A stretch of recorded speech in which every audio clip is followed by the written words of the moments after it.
welcome back.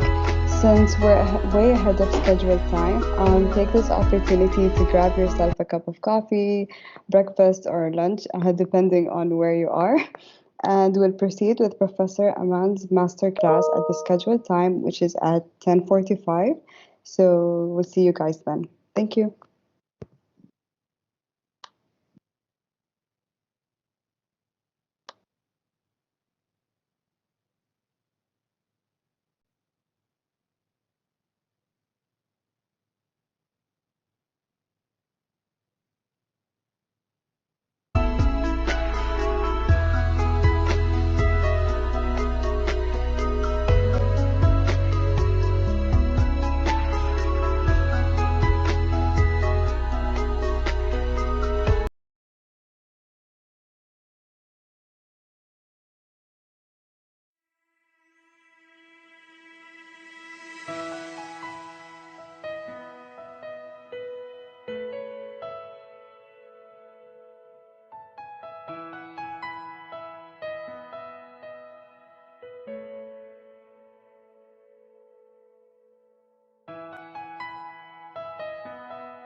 Lamis, you can go ahead.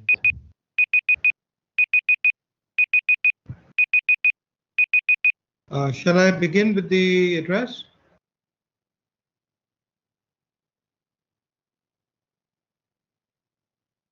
Just a minute, Dr. Aman. Sure. Lamis, can you hear us? Hello, yes, I can hear you. Okay, please again, go ahead for introduction for Dr. Aman. Okay. Okay. So, hello everyone, and welcome back to the ETS conference at Modern College of Business and Science. We will continue with the last part of the inauguration session with masterclass of the theory of money, wealth, and efficient currency market modeling, M5 as money supply with cryptocurrency, presented by Professor Aman Agrawal, Dean and Director of IIFT India, followed by a Q&A session. Allow me to give you a brief introduction about our speaker, Professor Aman. Professor Aman Agrawal is working as a professor of finance, dean, and director in the Indian Institution of Finance. He is also the managing editor of Finance India Journal. He is a well-published author and a researcher. Professor Aman can be found in the national and international media, often discussing and deliberating on different issues related to finance and economics. For the Q&A session, kindly type in your question in the chat box and I will read it to Professor Aman after he is done with his presentation. Thank you. Professor Aman, the floor is yours. Thank you very much for that introduction. And with this, I would go forward with the presentation. I hope you're able to see me and hear me. Yes, you're clear, Doctor.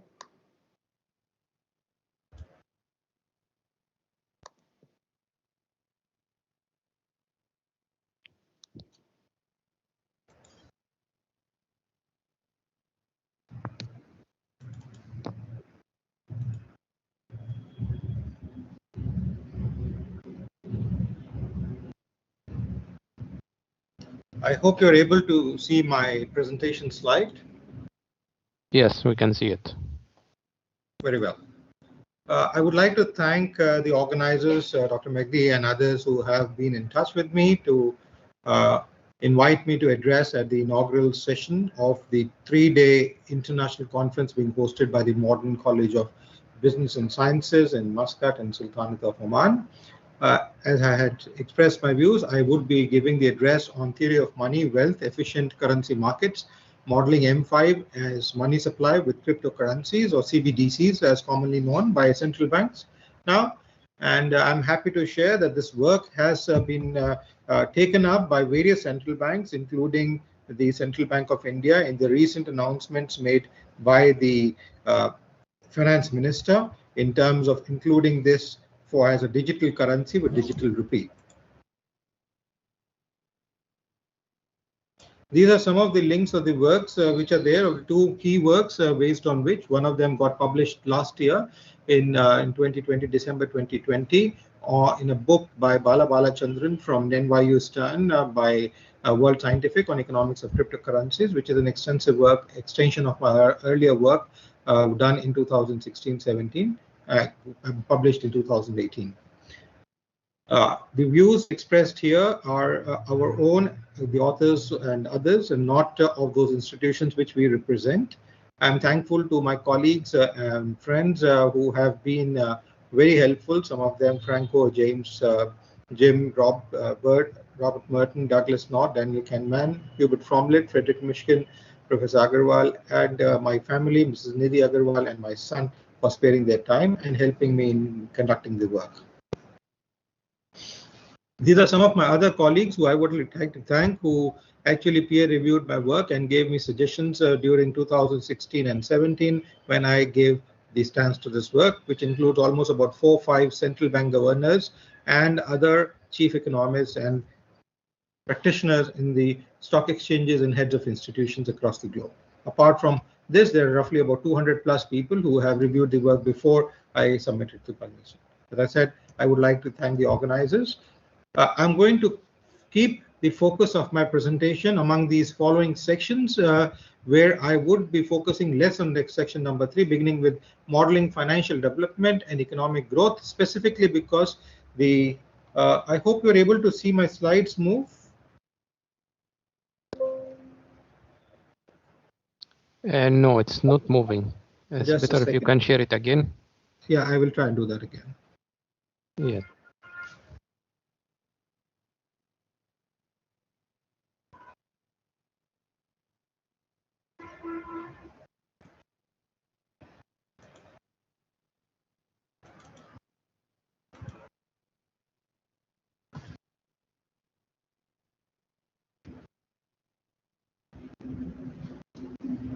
So as I said briefly, these are some of the works. The presentation copy has been sent to Dr. McD and others, and they're welcome to share it among participants and students and faculty members.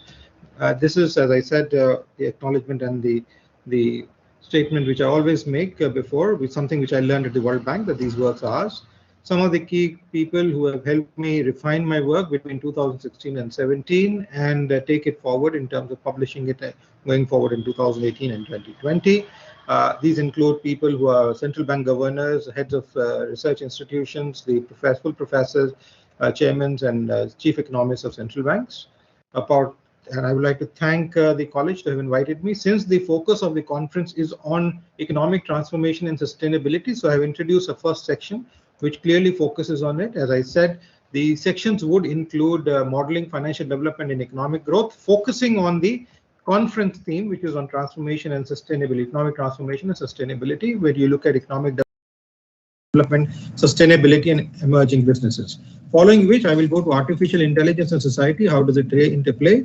Then the uncertain times. I will only briefly touch upon it, given the fact that the importance of launching the digital currency and the way digital influx has taken place, specifically with respect to Corona, and then move to economics of currencies, which is the main theme, and spend more time there. On money supply, virtual currencies, and then move on to union budget, which is not directly relevant to Oman, but given the fact that we have huge trade relations and a large number of human capital is working across the countries between Oman and India. So I thought this might be a good reflection, because a lot of investment keeps coming into India as well, just only with relevant to the topic we are in discussion today. This is a model which we have been presenting for the last 20 years now at various platforms, including the Italian Parliament, the Finnish Parliament, the Swedish Parliament, the European Parliament, the Italian Parliament, and the Uzbek Parliament in my addresses in the last 20 years, which I have done at some of these parliaments, including ministry for platforms and forums in different countries, including China and others. So in Tunisia as well. So this is something where we talk about the fact that there are these three main components, which is technology, environment, ecology, and human capital, which are critical in terms of inducing sustainable development. So you have to have an appropriate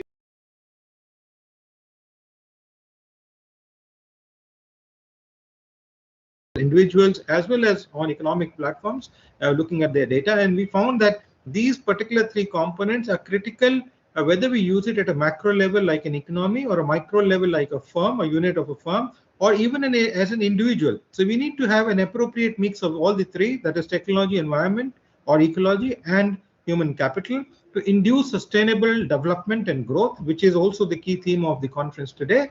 And then this is bounded by the finance, which is a love which I have, but it finance helps bind it, and then ultimately this leads to employment when you look at a macro level, and growth and well-being when we look at micro unit level as well as individuals. And this is something we can see come out through the last 5-year Nobel Prize winnings which have taken place, and I'll just show you how it is showing, and in fact even in the union budget in India for the last 4-5 years. If you look at the last year's Nobel Prize given to David and Joshua, we can see they talk about labor markets and human well-being by empirical contributions to labor economics and the methodological contributions to analysis of causal relationships which are there. And this is something again linking up to a key model, which is building human capital to induce sustainable development, looking at labor markets. The one previous to that was given to Paul and Robert, which was on money, common value, accounting, knowledge, and human well-being, which is an improvement of auction theory and inventions of new auction formats, again building on the accountability, the accounts, and the money and knowledge, and ultimately the human well-being. The one previous to that was given to Abhijit, Esther, and Michael for their experimental approach to alleviating global poverty, which is again economically empowerment. So they looked at how do you go about alleviating poverty, and they did the test runs in India, most part of India, most of their studies, in some of the other countries in Africa as well.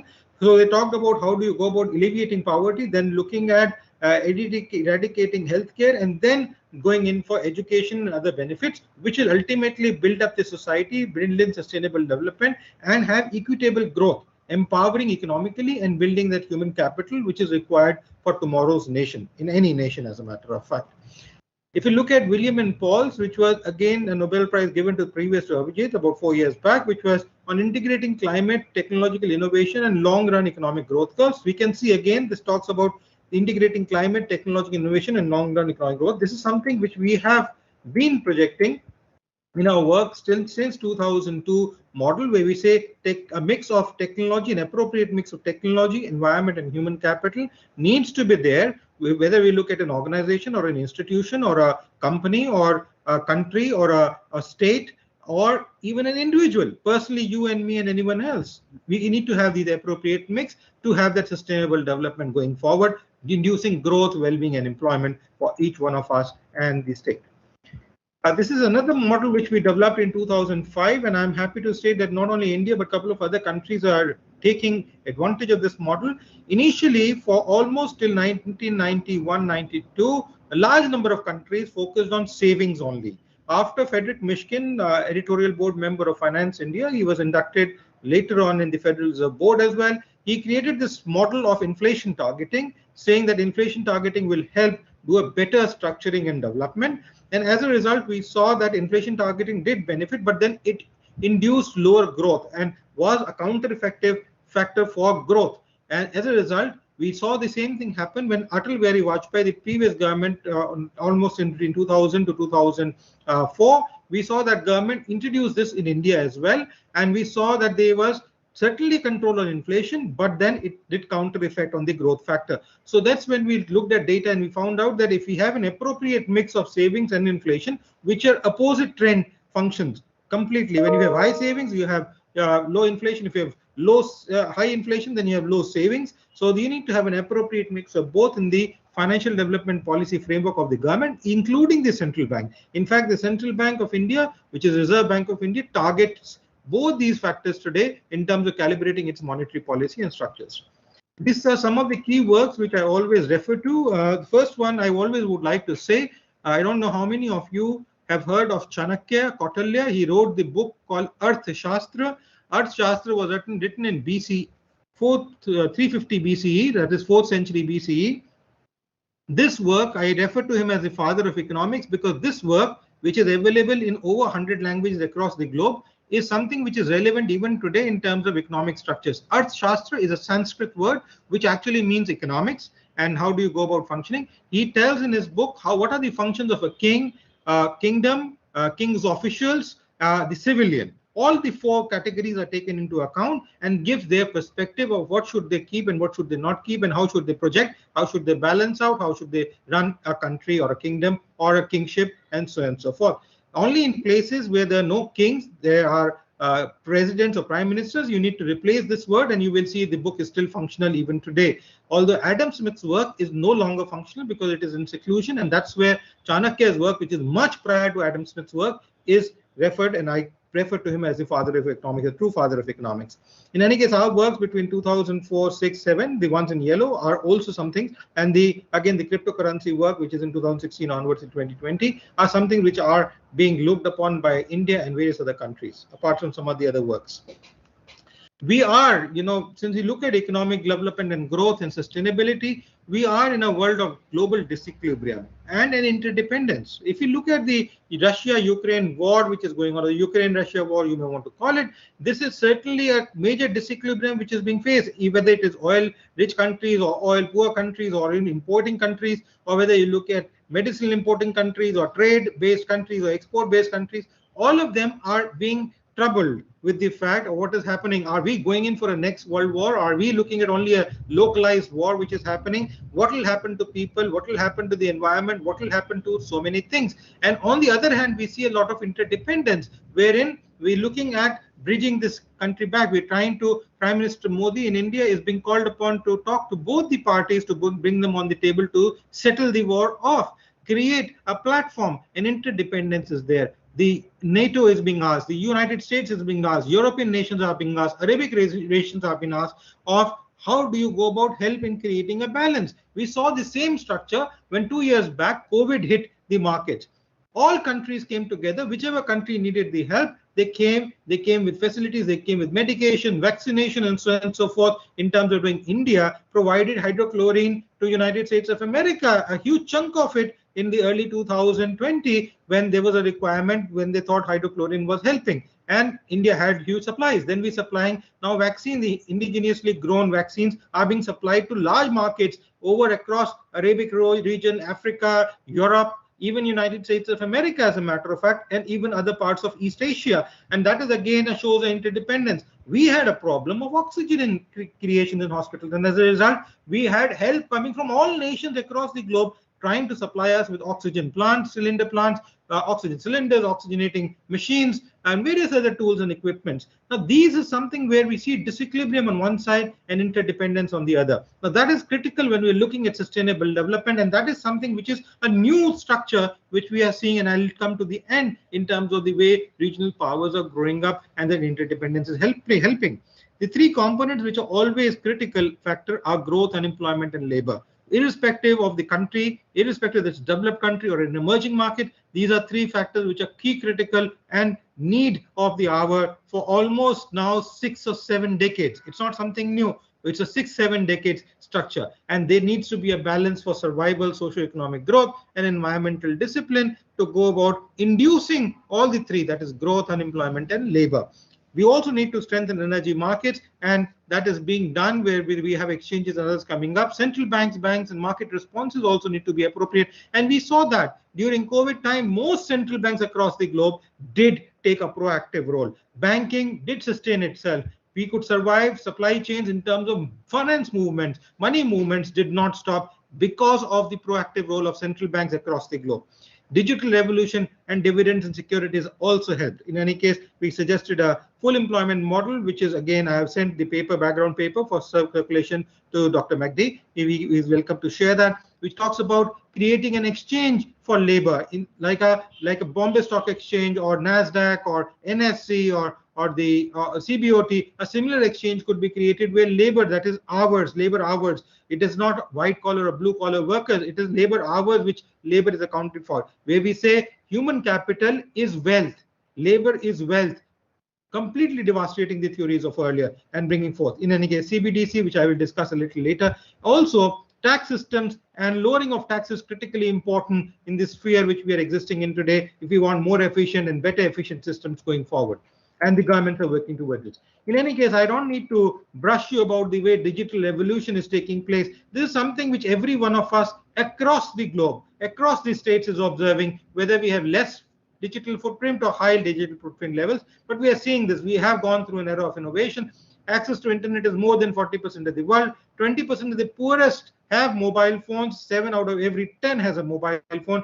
Digital technology choices, even we transfer money through digital payment gateways and structures in India after the demonetization and others, have critically enhanced the welfare of the people. Women participation, I remember reading large number of stories, especially coming from the Arabic region, where women wearing the veil or otherwise were actually extensively participating, working, creating value for business, value for money and for themselves, despite the restriction of not being able to move in the open, but they did it with the digital revolution. So there is a major enhancement of less cash economic frameworks and the virtual currency products which are there.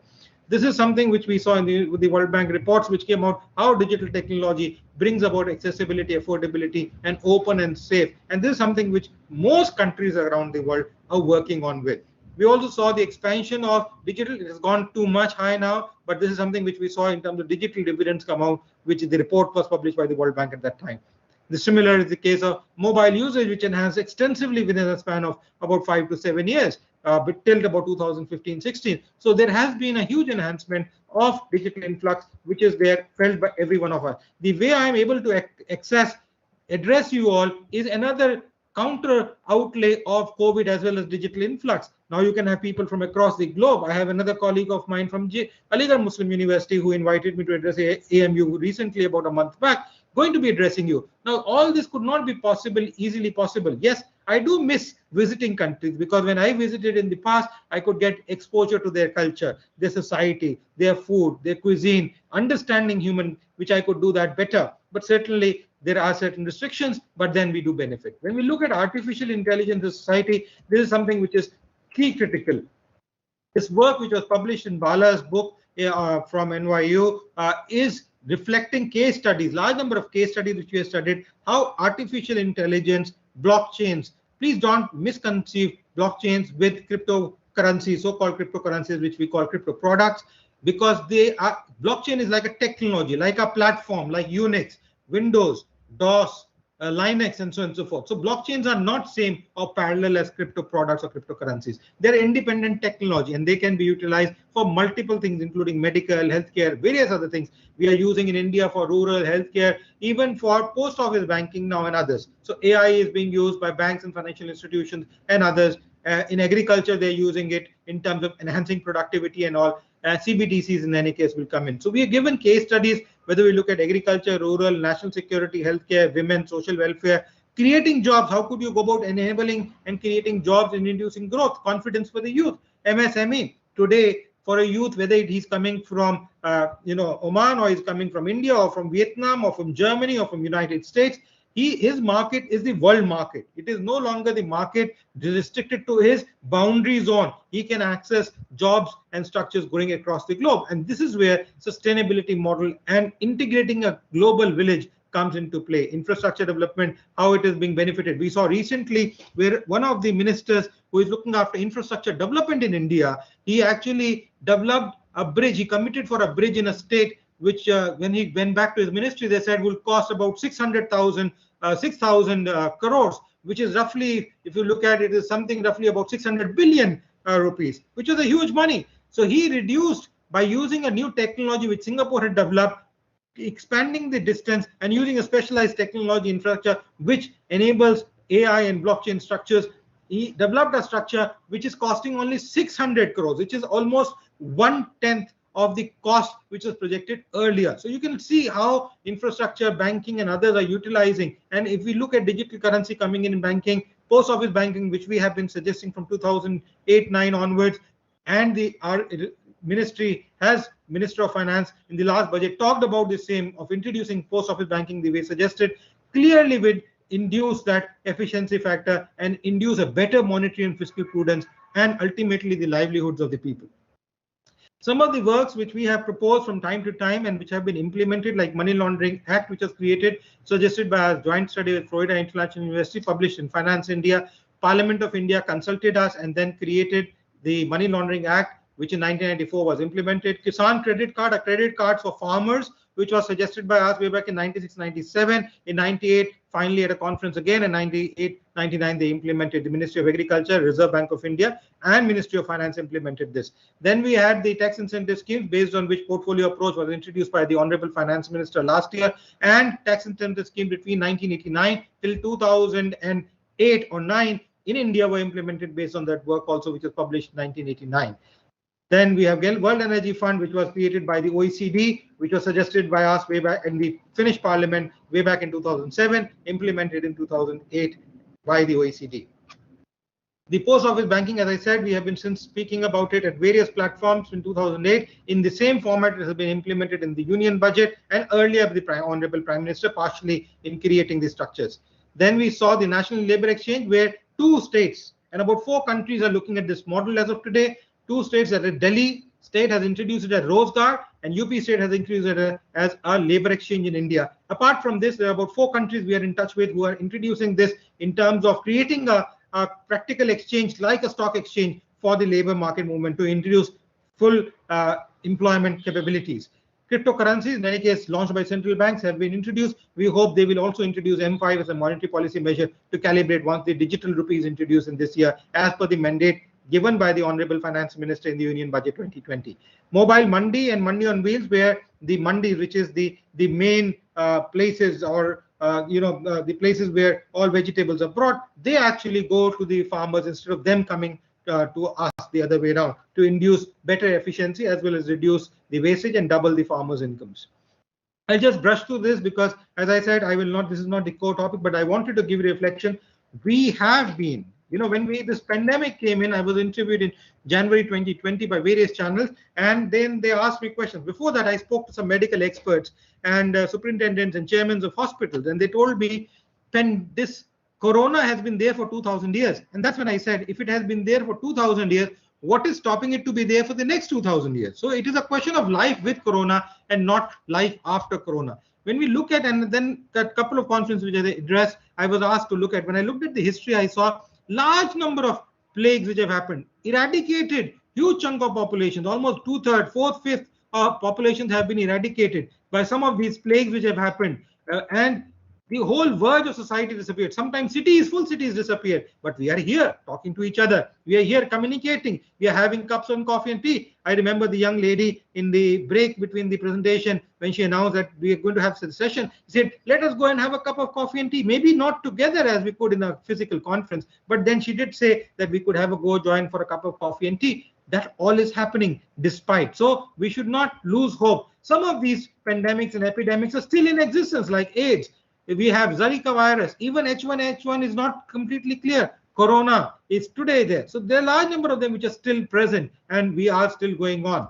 So I just wanted to give you a reflection that economics has to move on, business has to move on, people have to move on, life has to go on despite incidences like Corona or Ukraine-Russia war. These are bad times, bad feelings, bad for humanitarian, but then life is there beyond this. As we say, light is there at the end of the tunnel. When we come to economics of currencies, and this is the crux, I will be focusing on this for the next 15 minutes before I spend 5 minutes for closure.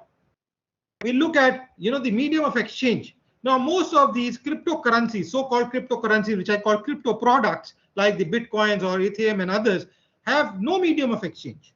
When is a currency called a medium of exchange? When a large number of people, a large part of the society is using it for trading. Few 10, 15, 100, 200, 500 people using it for exchange is not called medium of exchange, my dear friends. Unit of account, very critical. How can we show it as a unit of account in our balance sheets and structures, which is again important? Has it a legitimacy? Is it some country which has given legitimacy? United States and Japan have been proponent of these products called Bitcoins and Ethereum. And about 6-7 months back, the Federal Reserve Bank came out also and said, we have not legitimated it, these products as a currency. Yes, we have not banned them, but we have not legitimated it. In India, after our work and our interviews in Delhi Doordarshan National TV channel, in DD India channel also, with the All India Radio, Rajya Sabha TV, and various other channels, Arun Jaitley, who was the then finance minister in 2018, in his budget said it is not a legal tender. After that, large number of our works have come out, addresses have come out. The RBI has created a committee on our work, and also we saw the fact that there were the announcements made by deputy governors, Minister of State for Finance, then even one of the ministers for central government, Piyush Goyal, created the cryptocurrency bill, and even Nirmala Sitharaman has come out. They are not legal tenders, you should be careful. The unit of account has to be created, the legacy has to be created, a structuring where accountability can take place has to be created. All these products, as I say, have no mother and father. We have an Indian term called no bhai baap, which means there is no existence known. Even the gentleman who proposed the creation of these, even his identity is not known. You will be surprised to know. Japan and United States have some of the most efficient systems of tracking people. They have social security numbers for decades now. We have Aadhaar card in India, which got introduced only 4-5 years back. But in United States, social security number, and in Japan also a similar structure and tax structures have been in place for decades. And they are unable to trace this person at all, where he exists or does not exist. There is no physical presence of this person whose work is quoted to create Bitcoins and all. Although many people say it is a resultant of technologies after the world financial crisis took place in 2007-8. I do not know. But in any case, it does see so. The last is a store of value. What is a value? It's important to understand. Whether we look at dinars or whether we look at dollars or whether we look at, euros or whether we look at rupee, whether we look at, any other currency, as a matter of fact, where does the value of that currency come from? It is not because they're traded that it comes from, or Chinese yuan or Japanese yen. the total value of that currency comes from the total assets of that country, publicly held or privately held. Again, I'm repeating, the value of that currency comes from the total assets of the country, both publicly held or privately held. All of them add up. If you might remember, a couple of years back, Greece was in trouble. They have already joined the Eurozone and they were in trouble. They had to make some payments. They had no money to make payments. They had only left out by selling of the public assets first, and if they did not stabilize, then they had to sell the private assets as well. Now, this is where the value of that currency comes in, and that's very important. Where there is no stored value for any of these products, where are they getting the value from? Some machine who has created them, then being traded, people just playing around it with the card like cards. Is that what creates the value? Who will, when it defaults, who will get it? Recently in India, in a small town, which is a middle class zone township, which is called Rohini, a gentleman lost 68 crores worth of bitcoins. First of all, no one can think about that he would hold so much of bitcoins. He held and they lost, and overnight it is gone. Now, where does he go to? Who does he plead? Should he go to the creator of Bitcoin? Who is that? Which is the company which creates? Should he go to the exchange? We don't know where the exchange is held. Should he report in the Delhi police? Should he report to UK police or German police or French police or Australian police for his money lost? There is no accountability at all. So there is no store of value. So the correct measure of money, which is not and not, so you need to look at whether it is liquid, not liquid and all. And similarly, these cryptocurrencies, I refer to them as hawala or the dark web or lacks legitimacy clearly being there.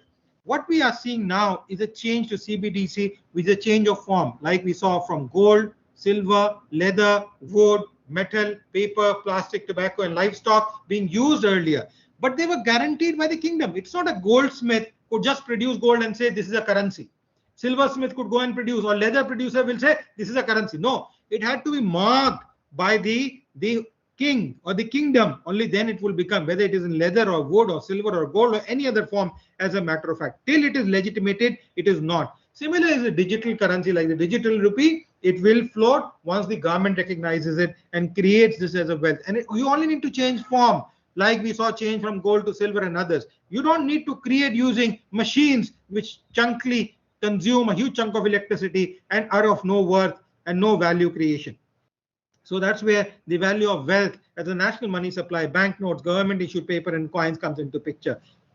As we have pointed out, and given if you have studied security analysis and portfolio management, you can go to your libraries. If you're not a finance or an economics student or a commerce student, go to your libraries and pick up security analysis books, which are to deal with capital markets. They define what is an asset class. All these crypto products defy asset class because there is no underlying asset which gives it the value. So this is very critical when we look at how does the value get created and so on and so forth. And I would suggest you to read some books on valuation or look at the asset class definition. And then we have monetary aggregates like the M0, and I'll discuss them briefly about M0, MB. Different countries use different models. We've considered in our work about 10 countries, and based on what they use as monetary aggregates for their own countries. Now, in our model, we clearly say the type of money which is there. So these are different types, and M5 has to look at all these, and that's when the M5 gets created from notes and currency, traveler, demand deposits, assets, all of them are taken into account. That means M5, India and most of the countries, they use M3 as a key monetary supply aggregator. M1 and M3, mostly M3. And some of the others use as I'll show again. M3 is something plus the cryptocurrency or the central bank digital currency, which is called, is what is being proposed, should be utilized tomorrow when we launch a digital rupee.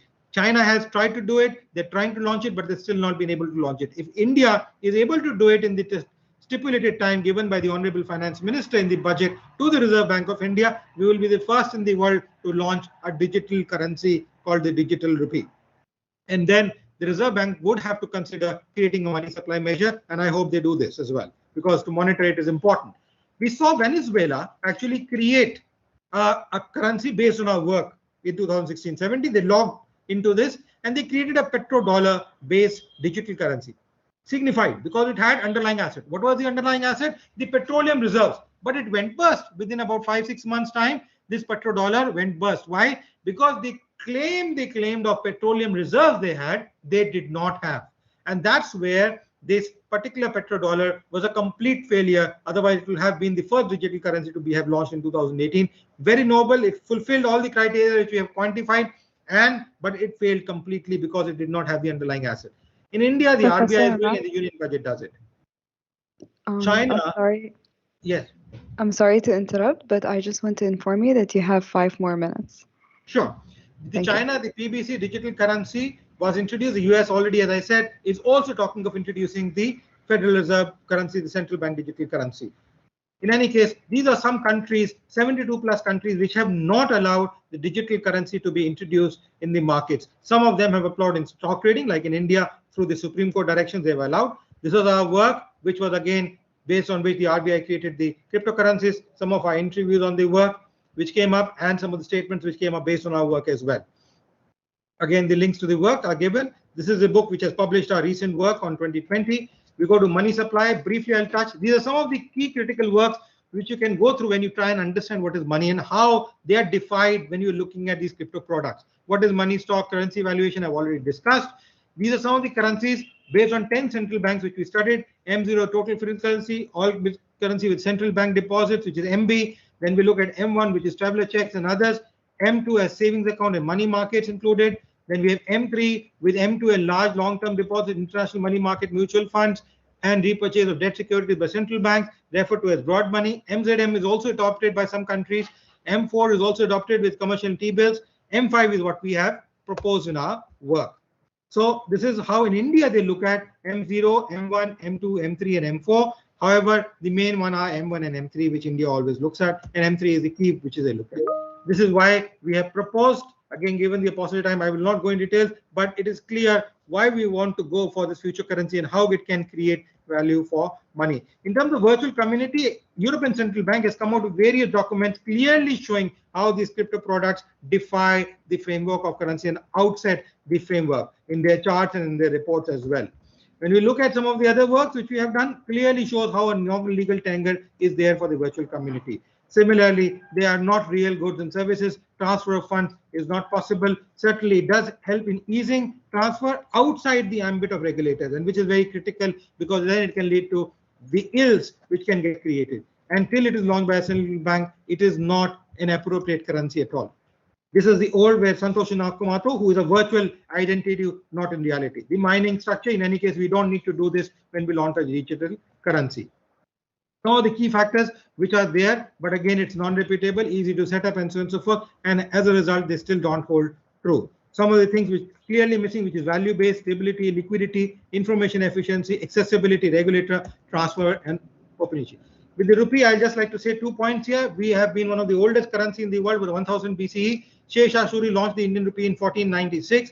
It's been a floating currency in the Arabic region for a long time, since 78, and it is a reserve currency today, and the digital rupee is expected to be going forward. Some of the bankings, again, which have been introduced partly and not partly based on some of our works from time to time in the Indian industry and in the world at large, including the KYC norms, which are suggested by us way back in 2003-04, which the World Bank and IMF introduced based on our work.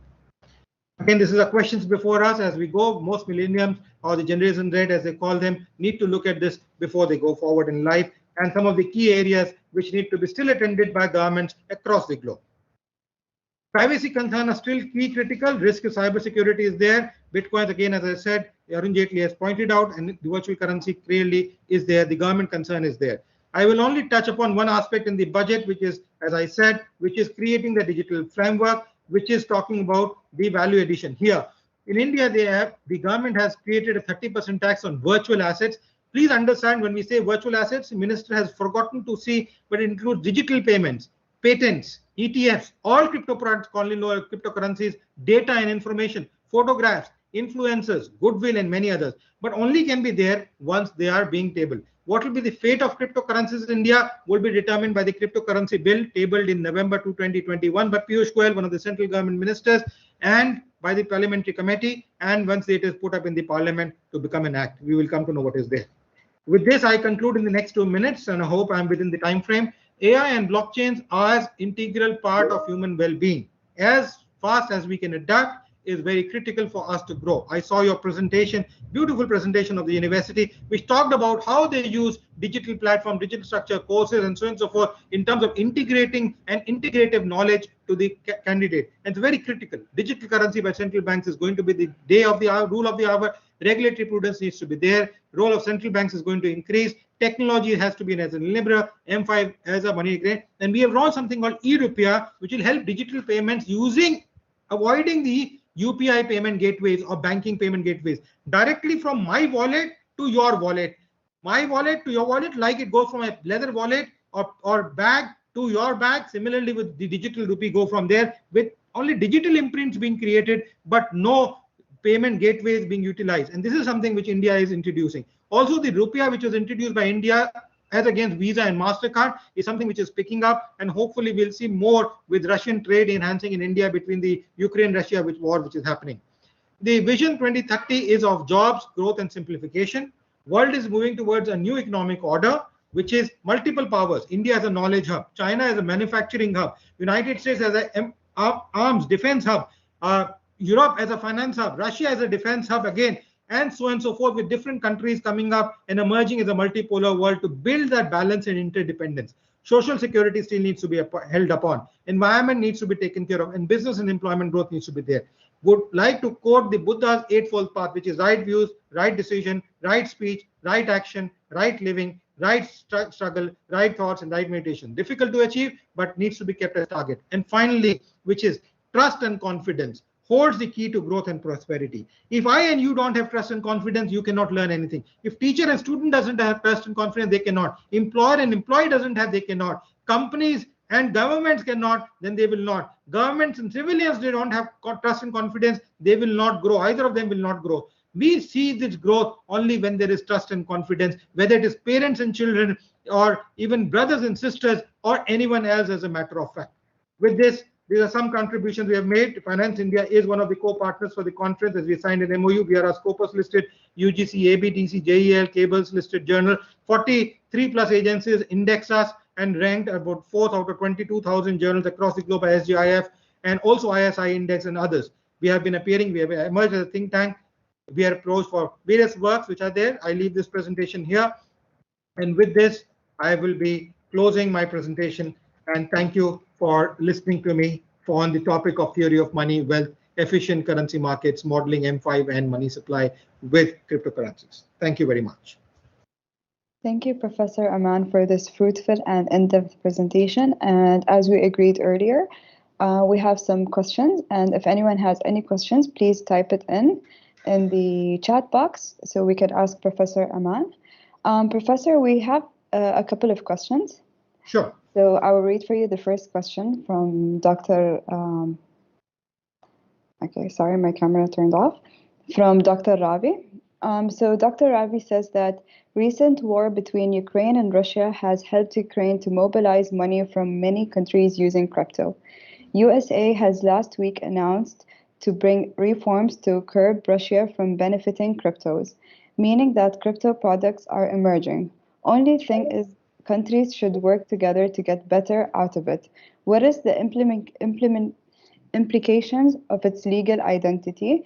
This is the first question. And the next question is one more clarification. Could I go one by one if you don't mind? I'm able to see the chat box if it is okay for you. Yeah, sure. Thank you very much. You see, when you look at the crypto, first of all, there is no legitimate structure for cryptocurrencies and crypto products. There is no country in the world which has legitimated it. United States, Japan, and some other countries have done it. El Salvador is the only country in the world which has legitimated cryptocurrencies, and that also because they are economically in a very bad shape, and they have not been stable for almost 3 decades. They have had problems. Large number of Latin American countries have had problems. So they have allowed it, but then it's a very small country, very small zone, and rarely any amount of trade with any part of the world. As far as cryptos are concerned, even after the Ukraine-Russia war, we saw a fall in the crypto prices. If Russia was looking at buying crypto or trading in crypto, then they would have gone up. Why have they gone down? So please be clear that Russia is not looking at using crypto. In fact, the challenge which they have been perplexed is SWIFT, which they're trying to ban. What the United States is trying to do is throttle them through SWIFT as a mode of transaction of payment and all, and holding on to their reserves. Yes, reserves kept of Russia in any other foreign country can be controlled and restricted by that country. Certainly, that no one has a control over. Second is SWIFT. Please understand, SWIFT only came into existence in the late 1980s, 85, 86, 87 onwards.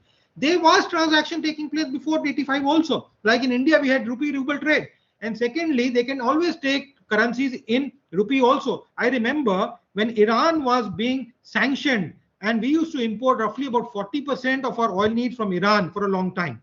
In early 2000, 2003, 2004, when Iran was being sanctioned and by the United States, and we could not go forward making payments in the dollar or any other term. So then they adopted a rupee-based structure, and they said we will take payments in rupee and then we will transfer it and buy goods and services, whatever we need in India or otherwise, because rupee had established as a reserve currency, and various Asian countries, Arabic countries were using it as part of their portfolio. So as a result, we saw the structure wherein you did see the framework of the rupee coming back again. And now that we have launched Rupiah, which is a platform like MasterCard and Visa, so it is already there in the UAE zone, in the Arabic zone, already floating. A large number of Indians are using it.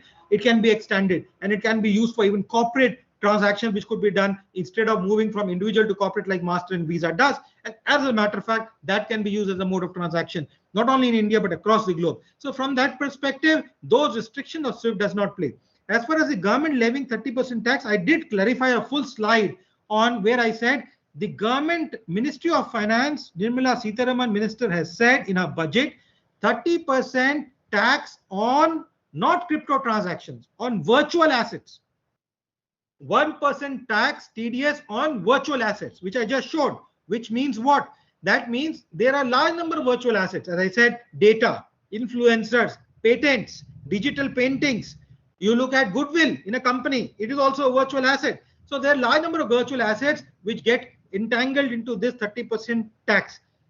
Crypto products will also be part of it. But the final fate of crypto products in India would be decided by the cryptocurrency bill, which is already tabled in 2021, in November 2021, which will be taken up in the next parliamentary session, because maybe the Honorable Finance Minister wanted to announce this in the budget. 1% TDS is only applicable on transfer of or transaction of that, which is on either on the exchange, and secondly there.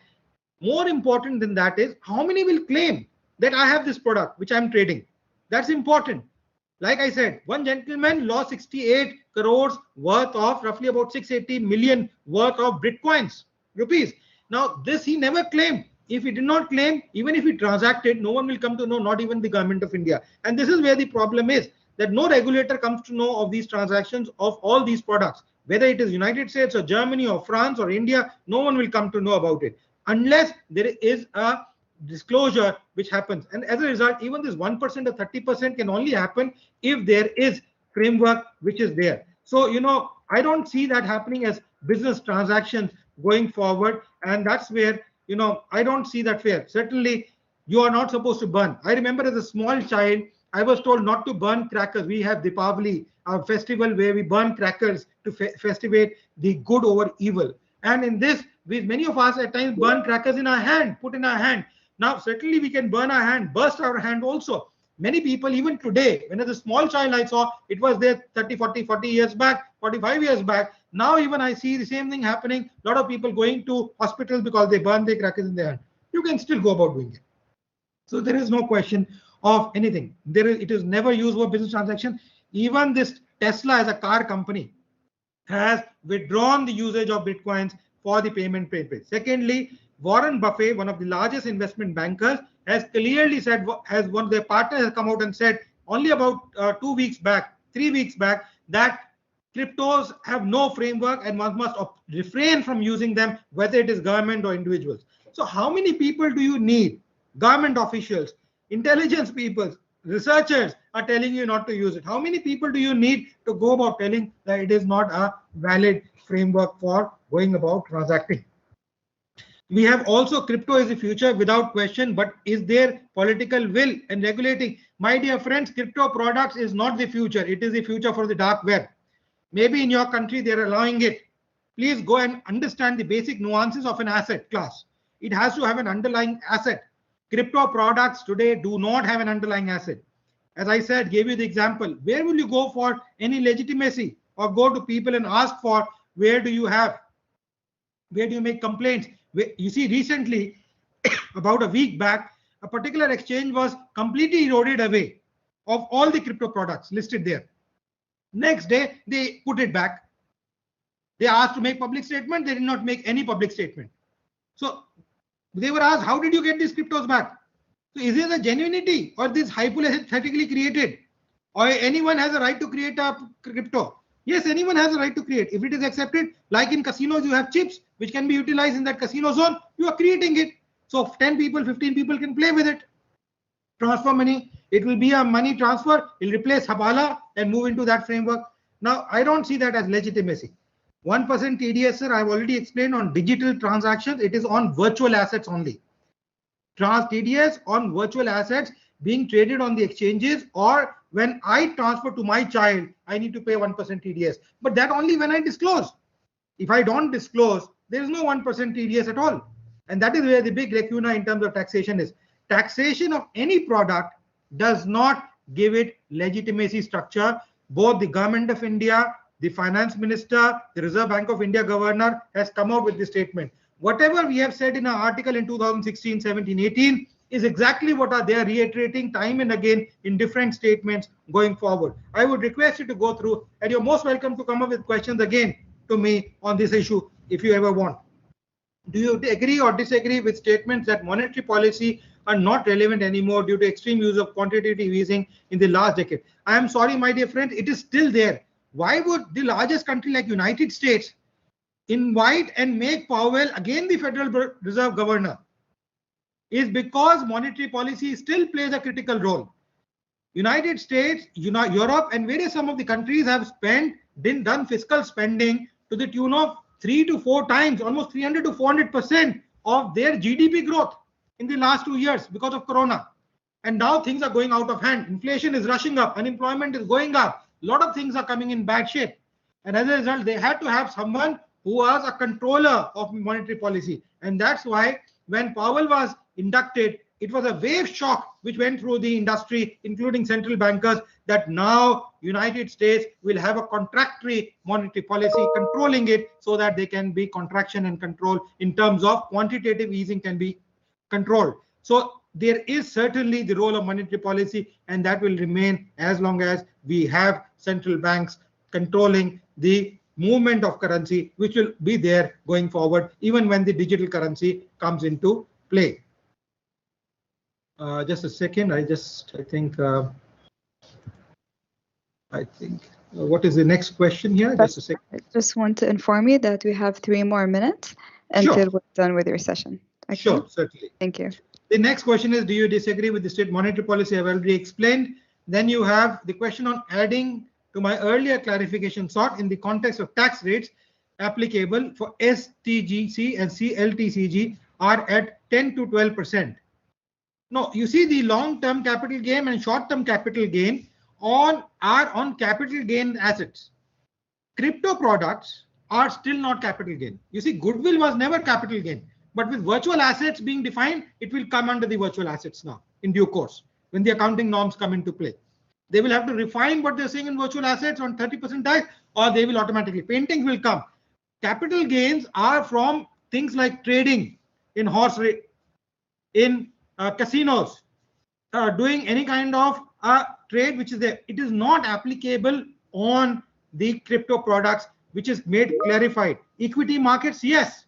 So you have a STGC and LTCM, which are around 10 to 12%, but this is not applicable since the virtual assets have been quantified under a separate head now of 30% tax, which they can do, like HNI individuals which put in their returns. They don't come under the 5, 10, 5, 20 and 30% bracket of income tax. They have a special surcharge also if the income is more than 50 lakhs or 1 crore. So naturally, similar is the case here, where these particular virtual digital assets or virtual assets have been quantified now at 30% tax. Clear-cut guidelines will come in due course. In any case, the implementation of this is only from 1st April, unless it is specified immediately, which is not done in the case of a budget. Although some of the statements which came out of the finance minister said we will implement it immediately, but since the the taxation authorities are not ready. I think it will be more from 1st April 2022 onwards only. So the LTCM and STGC don't apply to the particular crypto products so far. All those who are holding crypto products, only one thing I like to say. You see, anything which has undue volatility, undue revenues, abnormal returns as we call them. Too much of abnormal returns means too risky. You can go about playing. Who stops you? But then don't be saying that it is a normal structure. How can every platform you see today, go on any virtual platform, you have crypto advertising? How are they advertising? Where are they getting the money from? How are people creating these groups and making people prey to this fact, like scams which are happening, where 1 rupee will become 1,000 rupee, $1 will become $10,000 in a 2 or 3 days time? Can any kind of a work function give that? You are coming from an educational institution. You can estimate the kind of risk which is required for such kind of a return to be there. So if it is not so, I do not see any theory which can claim, and as I said, they are not as defined asset class, they are not currencies, they are not asset class, then what are they? They're just kind of playing cards like those coins which you play in casino, which can be traded by a few, and then they call themselves currencies, but they are not, including the Fed has clearly quantified that particular notion to the world at large. Any other questions? Otherwise, I'll be happy to close. I think we're happy to close. Thank you, Professor Aman, for your informative presentation and answering our questions. And also a big thank you to everyone for attending the inauguration session. So the technical session will begin at 11:45. We're going to have a 5 minutes break, and then we will proceed with our technical session. Thank you.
Hi, and good morning to all. My name is Ahmed Rajab, and I'll be the Master of Ceremony for this conference. We're going Ahmed, to sorry, have Ahmed, can you just please switch on your camera? It is on. Okay, yes. Go Yeah. ahead, please.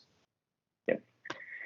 All right, let's just start over. My name is Ahmed Rajab, and I'll be the Master of Ceremony for this conference. We're going to have 5 technical sessions where each day we're going to be covering a few. Today we're going to be covering 2 of them. Without further ado, I'll start by introducing the first technical session, Sustainable Economic Development, which is going to be chaired by Professor Khan and the co-chair, Dr. Bashir. We'll also have a keynote speaker by Dr. Milos Petkovic. Now, let me just start introducing the keynote speaker. Dr. Milos is an assistant professor at the Faculty of Business Law in Singidunum, I think I'm pronouncing that right, University in Serbia, adjunct professor at the College of Business, Concordia University of Chicago, United States, and a lecturer at Berlin School of Business and Innovation, Berlin, Germany. He focuses on teaching courses related to accounting, finance, and management. His research interest spans over various topics such as intellectual capital, intangible assets, strategic management, knowledge management, performance measurement systems. He serves as a reviewer on several journals and continues to supervise master's students' research. He has been involved in practical work experience, focusing on auditing, where such experience enhances his teaching in the classroom. Welcome, Dr. Milos. I'll also introduce the session chair and the co-session chair before we move on to the keynote address by Dr. Milos. The session chair is Professor Khan, served as the Dean of Faculty of Commerce in Aligarh Muslim University, with effect on 17th of March 2016 to 16th March 2018. Professor Khan has excellent academic career. His core area of specialization is human resource management. Besides, he has expertise in the field of accounting as well. He has been invited to deliver guest lectures at several academic institutions. Moving on to the co-chair, who is Dr. Bashir Fida. Dr. Bashir has been involved in teaching, counseling, and research-related activities since 2004. He earned his master and MPhil degrees in economics from reputable universities of Pakistan, International Islamic University, and he earned his PhD in 2012 in international finance. Dr. Bashir joined MCBS, Modern College of Business and Science, in January 2013, and currently he's the coordinator of the Master in Islamic Banking and Finance. Now, without further ado, I would like to welcome Dr. Milos to give his keynote address on the knowledge as a driver for a company's competitive. Dr. Milos, the floor is yours. Thank you so much. Good morning. Do you see me and do you hear me, just to check in advance? Is everything fine? Yes, you see you. Yeah. Okay, so thank you so much, ladies and gentlemen. It gives me a great pleasure and honor to be with you this morning at the opening of the IATS Conference 2022. On behalf of the whole committee, colleagues and professors, may I extend very welcome to all participants of the conference, and hope that we will have a successful conference in these couple of days. We were most grateful to have you all here today, mostly because of many global challenges that we are facing in the recent past period of the time. So we had a short introduction about myself. Generally, as someone who dedicated research interest in strategy and knowledge, I would like to address you something about that today. Combination from my previous research, from previous projects and activities in teaching. Well, I would like to remind you, from economics, there is one well-known book called The Wealth of Nations in 1776 by well-known economist Adam Smith, and he presented that there are 3 main production factors: labor, land, and capital. And in the combination of those 3 production factors, company at the end produces some result. But as you can see, a few decades ago, the focus was in the past industrial era, The focus was on supply, so who could produce more, that company or organization can gain economic benefits. So we remember that in the previous couple of decades, 70s, 80s, we had one brand of the TV, one brand of car, and so on and so forth. At that time, who could produce more, any product gains the competitive advantage at that time. We had massive companies with massive productions, thousands of employees working pretty much, let's say, physical labor. At that time, the problem was not to sell, it was to produce. But now the time has totally changed, and the time has already changed, as you can see. The focus switched completely from supply to demand. Now the problem is not anymore to produce, rather to sell. Companies are not anymore big, massive productions, because physical labor was mostly replaced by machines and robotic work. Now customers are well informed, demanding personalized products and special customer support. Those three production factors that we said, labor, land, and capital, today are not enough, definitely not enough. Almost 250 years after, the situation completely changed, as you can see. So it is not enough to possess only these three production factors, mainly because in the meantime, companies gain them, all of them, okay? In the current highly competitive global market, companies must add one more production factor on those three already existing, and this production factor is called knowledge. By the definition, knowledge is purposeful gathering of information in the direction of fulfilling the aspiration to achieve its usefulness and use value. Knowledge is the only resource that is spreading in its quantity when it is sharing with others. When we are using it, it is spreading. When we are sharing with others, it is spreading in the quantity, compared to all other resources, such as financial, such as technological, tangible or intangible, that are unfortunately losing in value when we are using it. So the role of knowledge can be taken from both macro and micro perspectives. On a macro level, we are living, as we can see, in a 4.0 digital era. The most developed countries today recognize investments in innovations, in science and education as a strategic goal that will bring them a necessary competitive advantage compared to the other less developed countries. On a micro level, companies and their managers, directors, decision makers are focused on immediate short-term returns mostly. To gain competitive advantage, companies must invest all of their resources for developing new and innovative ideas. This is not possible to do by night.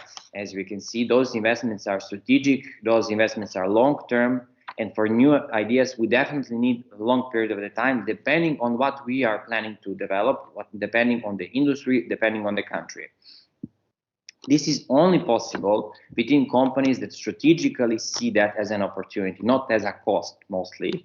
Knowledge as a resource is not visible, but improves performance undoubtedly.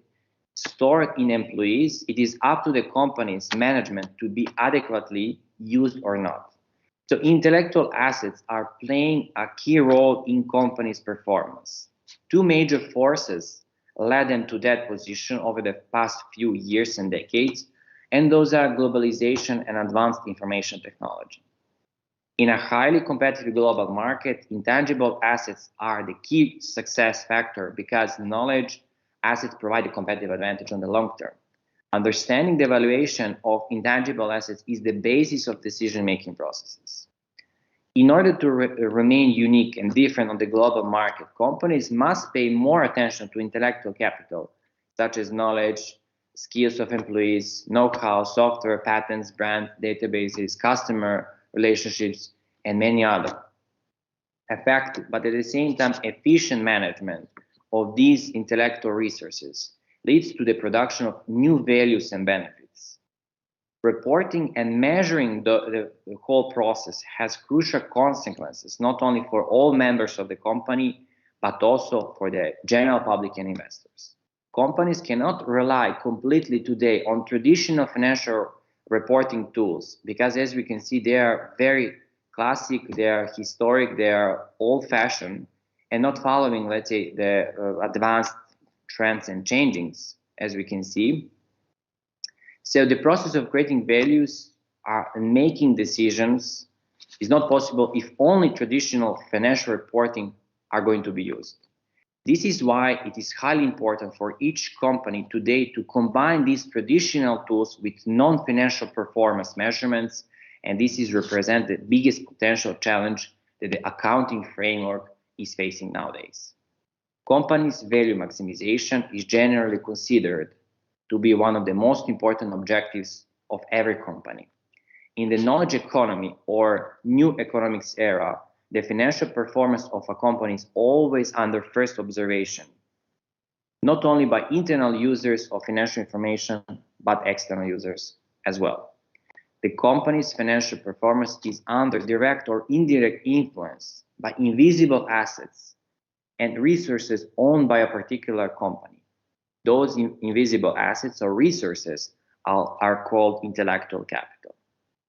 Various empirical studies proved that intellectual capital itself directly influences financial company performance. Illustratively, for conclusion, the meaning of intellectual capital can be linked to the existence of one tree. A tree will grow and flourish healthy to produce fruits only if it receives and absorbs enough rainfall from the sky and light from the sun in a natural environment. The tree lives according to all natural rules, disciplines, and conditions, and in that case, produces necessary fruit products. The tree normally consumes all necessary resources for its purposes to produce maximum outputs every and each time for the benefits of all forms of life. What is visible to the human eye are all fruit products, trees, and leaves. Everything visible are new products, new services, new processes, new procedures, new systems, new employees, new structures.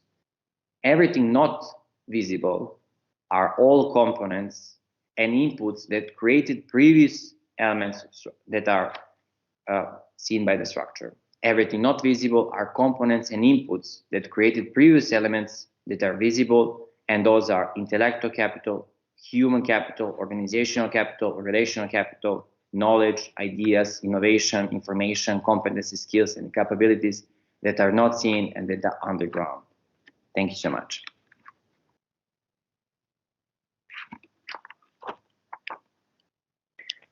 Thank you very much, Dr. Malas. It was quite an informative speech that you got there. Thank you very much. So we're going to move on to the next part, which is the technical sessions, of which is going to start in a bit. But before we start, I would like to start off with the conference rules. Whereas all mics should be remain muted while authors are presenting, and the authors or the presenters will have 12 minutes of presentation, and then they will have 3 minutes of Q&A session. So within the 12 minutes, you have to finish your presentation within those 12 minutes.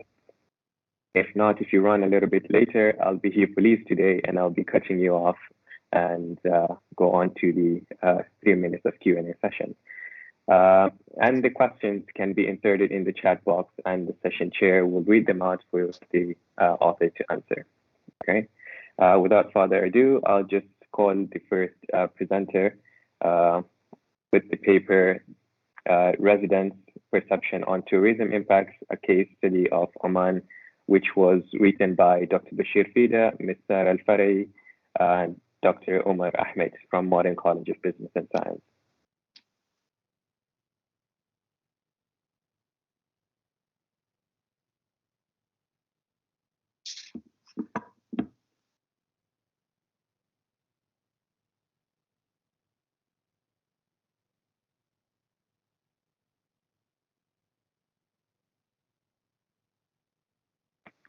Dr. Bashir?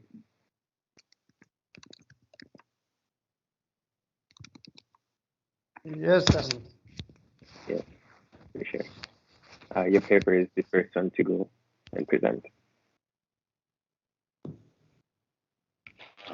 Sarah is not there, Dr. Bashir. No. There is time 12:15, yeah?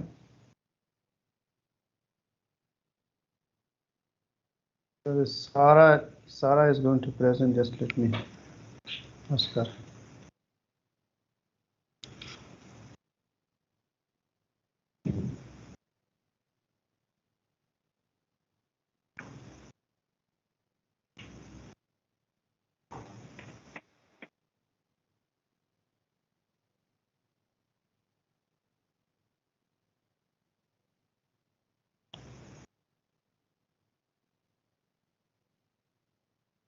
I think some of the presenters, they are restricted with time. I think they will be there at 12:15 as per the schedule.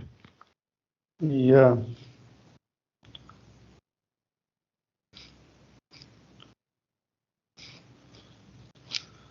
Okay, so can you give access to Sarah? Sarah is here Sarah already, so Al-Farai? we could give access to her. Yeah. Yes, Sarah Al-Farai. Yes, Sarah now is a presenter. You can go ahead.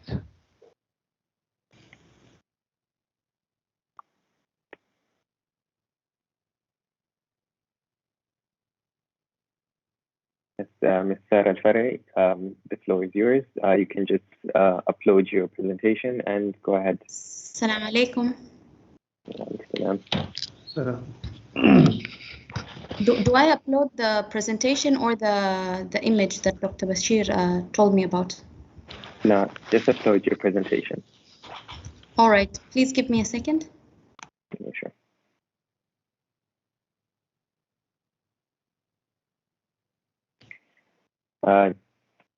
Just to inform you all, the session chair for this technical session is going to be Professor Khan.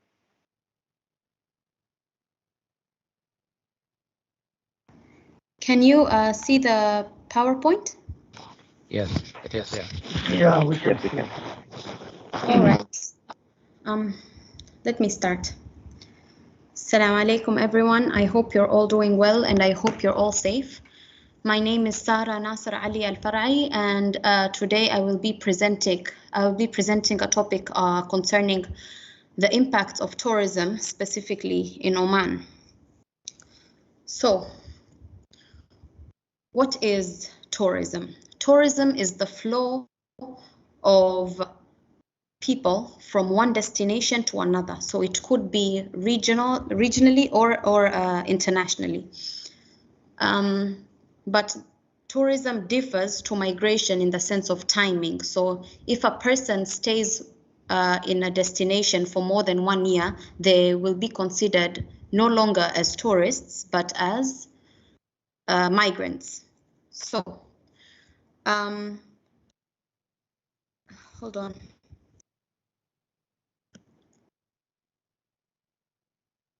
Sorry, okay. So in this, through this research, we have gathered information through primary and secondary data collection to show that Oman has great potential in the tourism sector, in the sense that they have great agricultural area, great natural habitats. They also have great history that could back up tourism as a whole. One of the places that Oman is mostly known for having great historic sites is Nizwa, and another peak place for tourism in Oman is known as Sur, where there are a lot of coral reefs, which are there are a lot of coral reefs and some species of fish which are only located in those areas. So today, tourism has contributed to around 849 Omani riyals. This was actually in 2017. But over time, through the years, we have noticed that there has been an acceleration of the GDP contributed by the tourism sector. As a result of this, Oman will face a lot of positive multiplier effects, such as increasing employment, increasing the standards of living for Omanis, together with lowering poverty and so forth. So in this presentation, I will discuss the positive and negative effects of how tourism can impact Oman, with a little touch of how COVID has affected it. Just a second. So, in international trade, tourism is known to have a very important. Tourism is known to be very important to it, especially when it comes to economic growth and creating employment, together with reducing poverty, as I mentioned before, in an economy. They are as I mentioned, there are different places in Oman that people can visit for different purposes. So, for example, Oman has the different varieties broken down into 3: nature, culture, and activities. So some of the natural places that people can go to is Jabal Ahdar. The beach is located in Sur, together with islands and the Muscat geosites. The cultural areas, such as places located in Nizwa, such as the Nizwa forts, the castle, even the places such as the Al Huta caves, all located in Nizwa, and other types of activities which could attract tourists, such as scuba diving and climbing wadis and so forth. So, as mentioned before, this project consists of secondary and primary research for the sole purpose of generating information that would fit specific to answering the main project question, which is how has tourism affected Oman. So overall, we have used survey monkeys to generate around 120 questionnaires. Of that, 112 were collected and were valid and complete. And now I'm going to discuss and break them down with you. So, first, there were a few democratic questions. So, the primary research generated was mainly from females, which consists of 59%, and males of 41%. Majority of the people who were answering the questions were between the age of 19 and 29. 71% of the people were graduates, 13 were diploma holders, and only 5 are postgraduates. So with this information, we can state that the people who were answering the questions were aware and were able to understand the questions and had a little educational background to respond accurately towards their own opinions on how or what they think of these questions. So, why do you think most people visit Oman? This was one of the questions in the survey. Majority of the people thought that most international tourists visit Oman due to family reasons. And this can be backed up by secondary data stating that people do come to Oman for family reason. This statement has been seen by stating that through secondary research, by stating that people who travel to Oman internationally or domestically is due to family. For instance, one of the biggest flow of tourism is from Tanzania to Oman, people coming in. This is caused by family ties, actually. This happened because of historic reasons, one of them being the fact that Oman had colonized Tanzania back in 1832 and making Zanzibar its capital. Once Tanzania gained its independence, families were separated, and over time, due to the advancement of technology and transportation systems, people were able to travel back and forth to meet their family and to reunite with their families. So another question is, within what price range should Omani citizens be charged to travel to tourist destinations such as Jabal Akhtar? So without a doubt, we know that people in Oman do travel to Jabal Akhtar due to visiting the natural landscapes and enjoying the weather. But We also know that people in other countries such as United Arab Emirates do travel to Oman for Jabal Akhdar. They come specifically for this. And like many other countries, the government has kept a fee to the citizens, together with international tourists, to visiting certain tourist sites. So with this survey, most of the people, majority of them, decided that it would be a good idea to impose a fee on citizens in Oman for traveling to Jabal Akhdar. This would contribute a lot to generating revenue for the government, as secondary data shows that a lot of people travel to Jabal Akhdar, especially during its peak seasons, which is during fall, during winter. So, from a scale of 1 to 5, how much will the environment of Oman be affected by tourism? So, as I said, I will discuss the positive and negative effects of how tourism will affect Oman.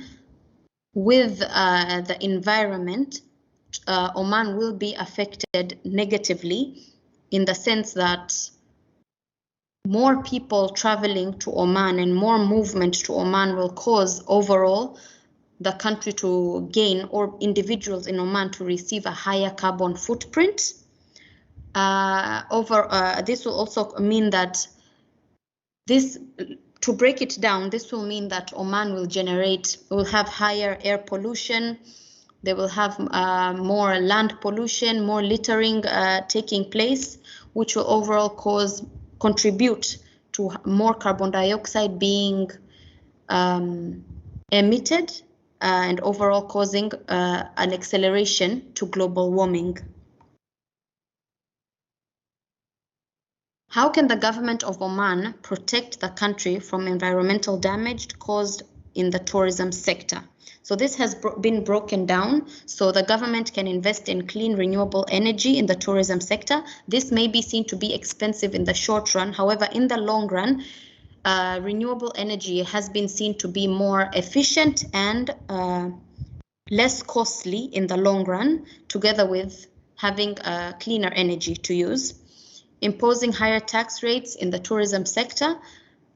Since the tourism sector is a want, meaning people don't need to travel, but they want to do it.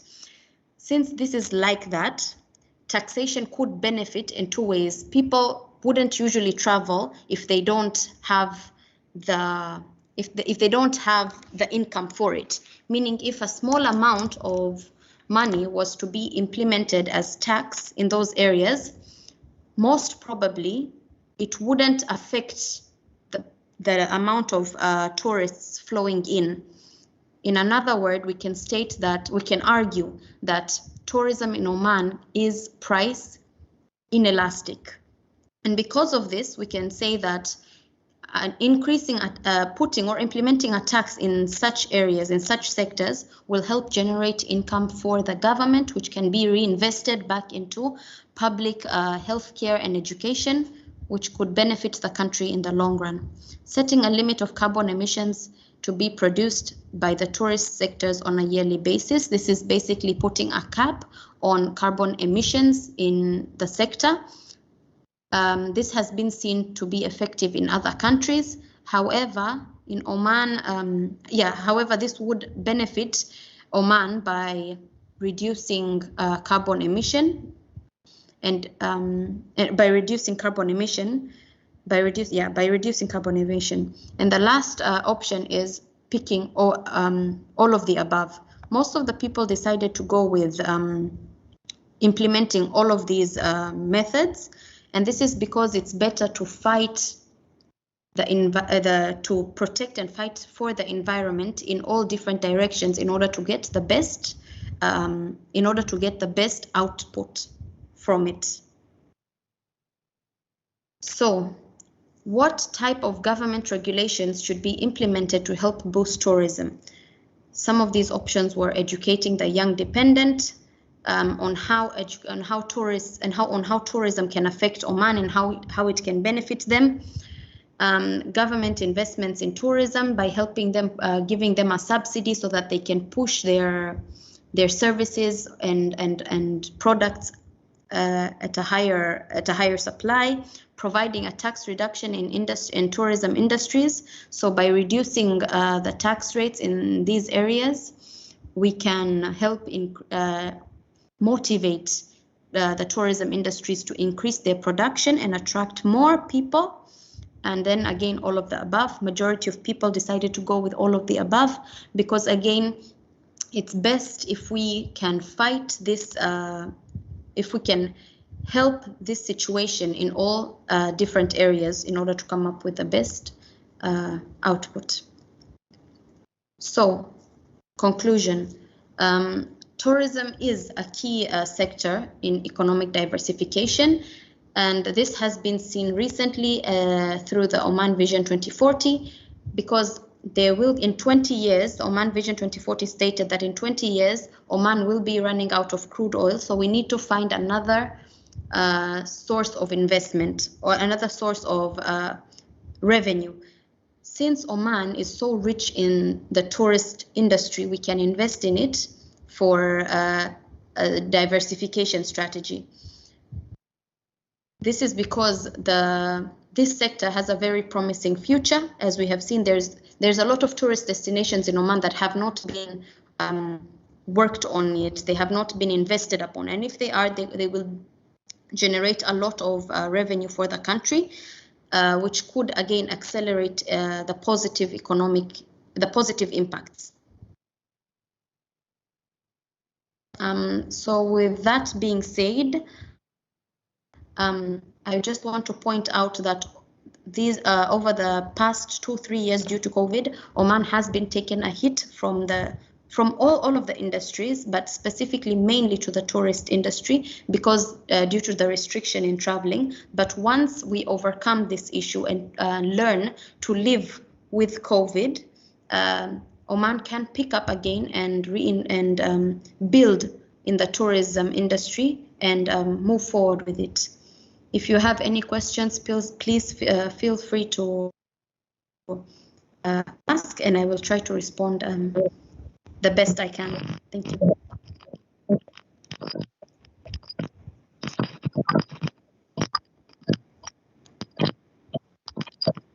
The house is open for discussion. If anyone has any query, please come forward.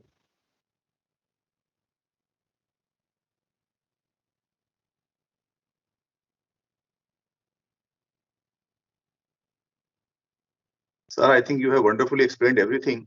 So people are, they have lost in all the discussion that you made during your presentation.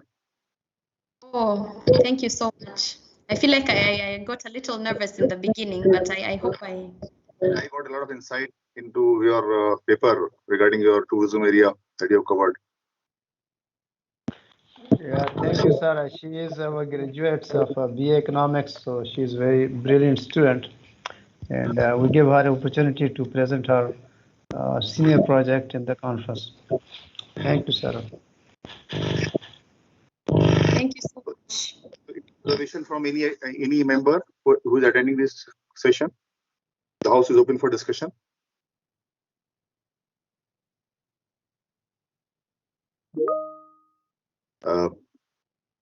I think there's no observation, no comment, no feedback. So let us go for the next paper. All right. Thank you so much. Thank you very much.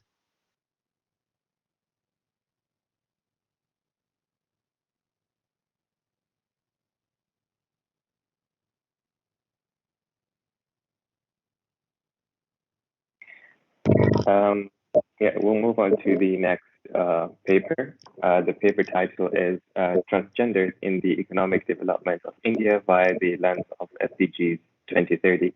And this is presented and written by Murda Mohini. Please, the floor is yours. Am I audible? Hello. can't really hear you all.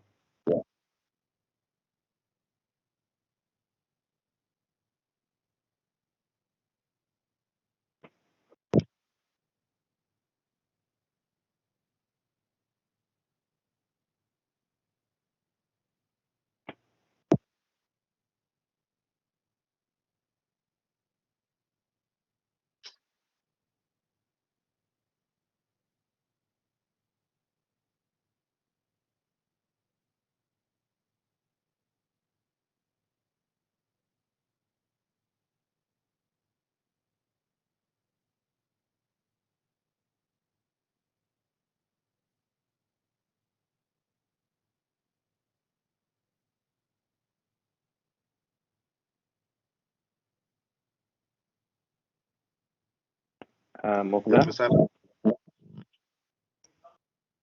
Ms. Mogda, you can share your screen now.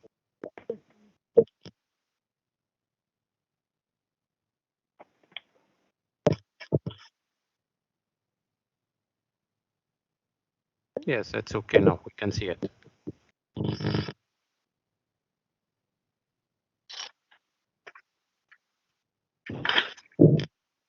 Good afternoon. I am Mugdha from India. Mogda, your voice is not clear.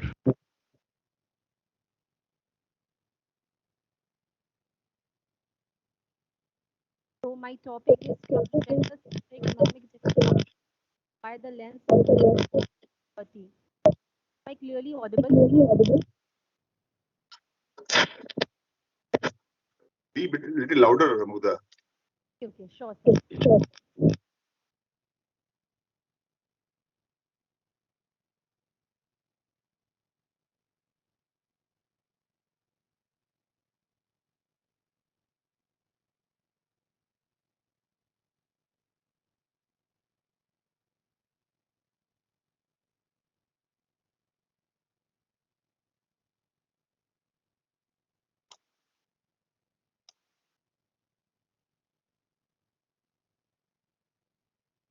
Transgenders are the most overlooked and the least talked about groups in the economic development process.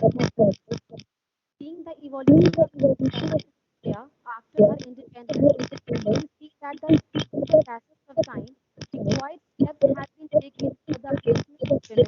Similarly, due attention had been given to CSP people, keeping in mind that democracy prohibits any sort of discrimination against anyone. So, Mogda, sorry, we cannot hear anything, Mogda. Sir, actually, my voice is so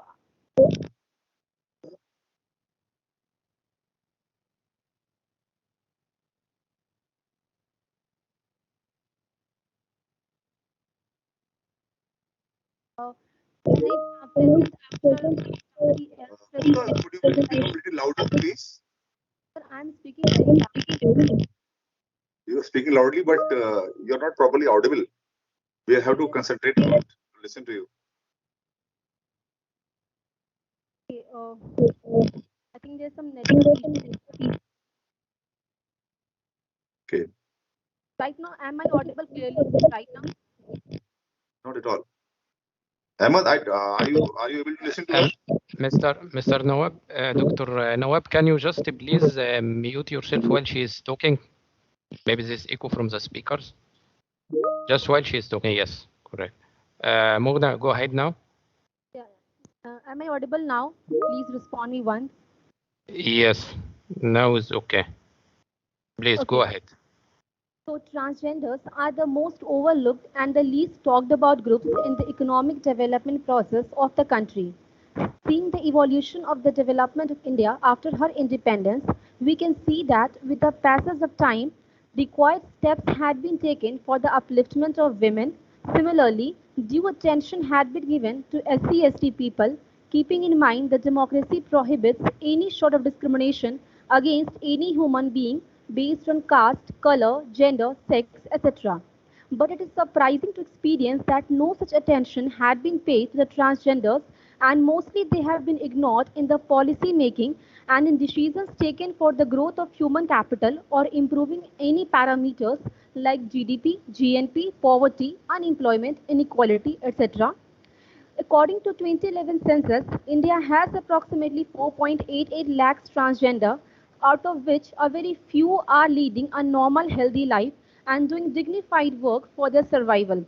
Hence, coming to the SDGs 2030, it can be said that only making goals and setting targets is not enough until we come with the staunch solutions in order to eradicate the problems that have been embedded in the desired targets. Methodology. The study is based on the secondary data covering the time period from 2011-12 to 2021-2022 to examine the transgender's role in economic development of the country. The time period is taken from 2011 since the transgenders were included for the very first time in 2011 census. Relevance of SDGs 2030 for the transgenders in India. The 2030 Agenda for Sustainable Development, adopted by all United Nations member states in 2015, encapsulates the various goals that economies across the world, both developed and developing, needs in context to the sustainability of the development process. The goals framed by the United Nations, including the United Nations Department of Economic and Social Welfare, shared a blueprint for peace and prosperity for people and the planet now and into the future. The targets are set under each goal in the global partnership with each member countries, and 15 years time period has been allotted to meet the agendas. Under this SDGs 2030, 17 goals have been set which varies from poverty to gender equality to conserving nature to many more. Out of these goals, 7 goals considers about the equality and welfare of each human being in all possible ways. If we minutely get into these goals, we will know that United Nations have very precisely taken care of the third gender and has clearly mentioned the need for the global economy to work towards inclusive growth while considering the gender equality as well as gender neutrality. In India, transgenders were included for the very first time in 2011 census and were kept under the category of others.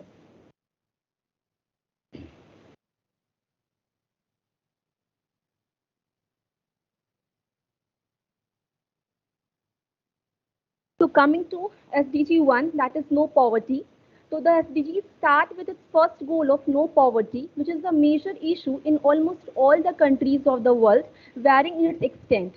The transgenders have the worst experience of getting trapped into the poverty and failing in their attempts to come out of it. From having no family support to no equality education to no social acceptance, the reasons are numerous for their condition. The vision of SDGs towards tackling poverty succumbs if we will analyze the living conditions of transgenders in India. A lot of empirical studies confirms the same and analyzes the cumbersome situation of transgenders due to which they are restricted from entering into the mainstream society and thus living in the marginalized conditions. So possible actions regarding SDG 1 are recognition of transgenders by the family and the society should be normalized. Irrespective of the gender that they possess, the journey of formal elementary education to higher education should be smoothened by the government and the authority.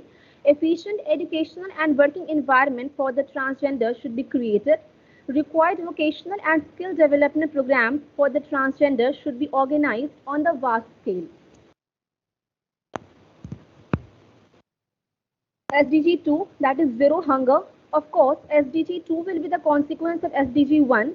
If any economy wins over poverty, the mission of zero hunger will unanimously be solved. Same aspects are applicable to transgenders that if they will overcome poverty, they will not be coerced to sleep hungry. The goals are linked to one or the other way, and if they succeed in achieving one goal, simultaneously some other goals will be achieved with the help of different social and economic parameters. A lot of transgenders are found to face hunger problems and in many cases their hunger leads them to enter into the world of criminality. So possible actions regarding SDG 2 are scope of job opportunities and employability for transgenders should be broadened. Inclusion of transgenders with the typical binary gender followers should be enhanced. The taboo of being with the transgender should be barred from practicing. Recruiters should be unbiased towards the transgenders while checking for the desired candidates for the vacancies. SDG 3, that is good health and well-being. Good health is the democratic right of every citizen living in a country. Availing basic health facilities without any hindrances should be completely unquestionable and must be provided in a lucid manner. Men and women are getting these facilities in the country without any severe restrictions, but what about transgenders? A lot of reports and researchers confirm that transgenders are not getting the basic medical facilities in the country. Apart from that, they are mostly prone to HIV/AIDS and sexually transmitted diseases. Many transgenders die because they don't get their due attention as a patient. Many suffer because they're not viable of purchasing the medicines that are prescribed to them, and a lot of them die because they don't visit the doctors even for the single time after knowing about the diseases, as they can't afford to have a visit. So once again, the transgenders face and suffer the severity in their life because they are engulfed in poverty. For them, this particular SDG will be achieved if and only if they are able to succeed in SDG 1. Hence, achieving one goal will pave the path for achieving the other. Possible actions regarding this SDG: health cards should be provided by the government of India specifically to the transgenders in the format of Ayushman card. Separate wards should be made compulsorily available for transgenders in each and every hospitals of the country, whether government or private. Various seminars and programs should be organized by both government and NGOs in order to spread awareness among the steps that should be taken by them to prevent themselves from sexually transmitted diseases and HIV/AIDS. The sex reassignment surgery and various other surgeries that are undertaken by transgenders should be made available at minimal cost and must be executed strictly by trained doctors only.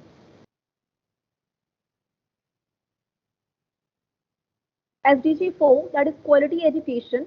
Quality education is the right as well as the need of each and every human being, irrespective of the gender that they possess and the work that they are entitled to do.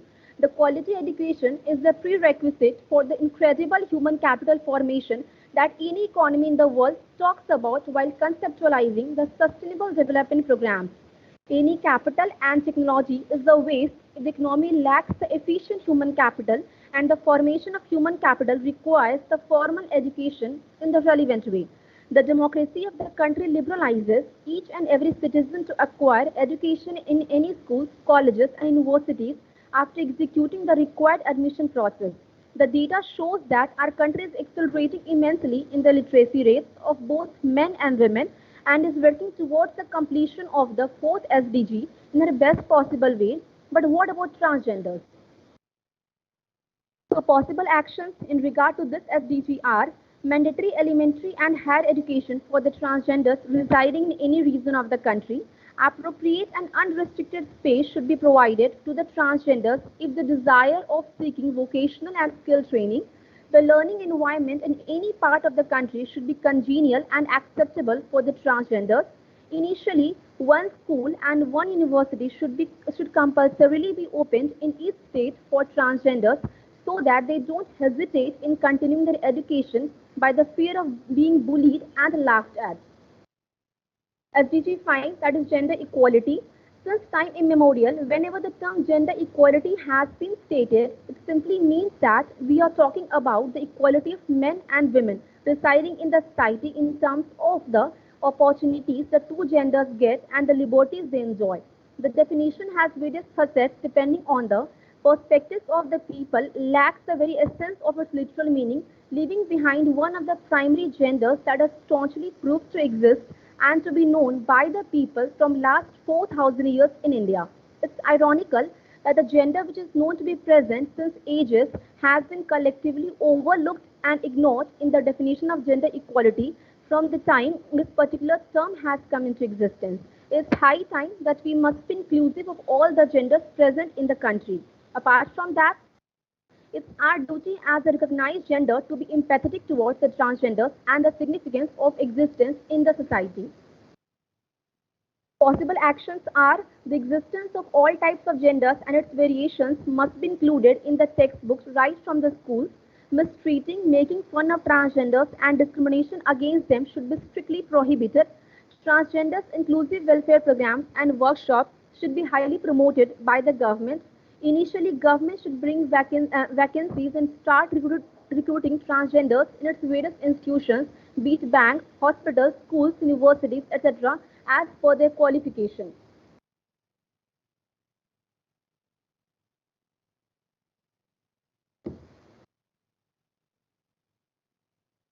SDG 5, decent work and economic growth. This goal particularly mentions decent work for all the individuals, and here only transgenders and their rights get succumbed as they hardly get the decent work despite of having required qualifications.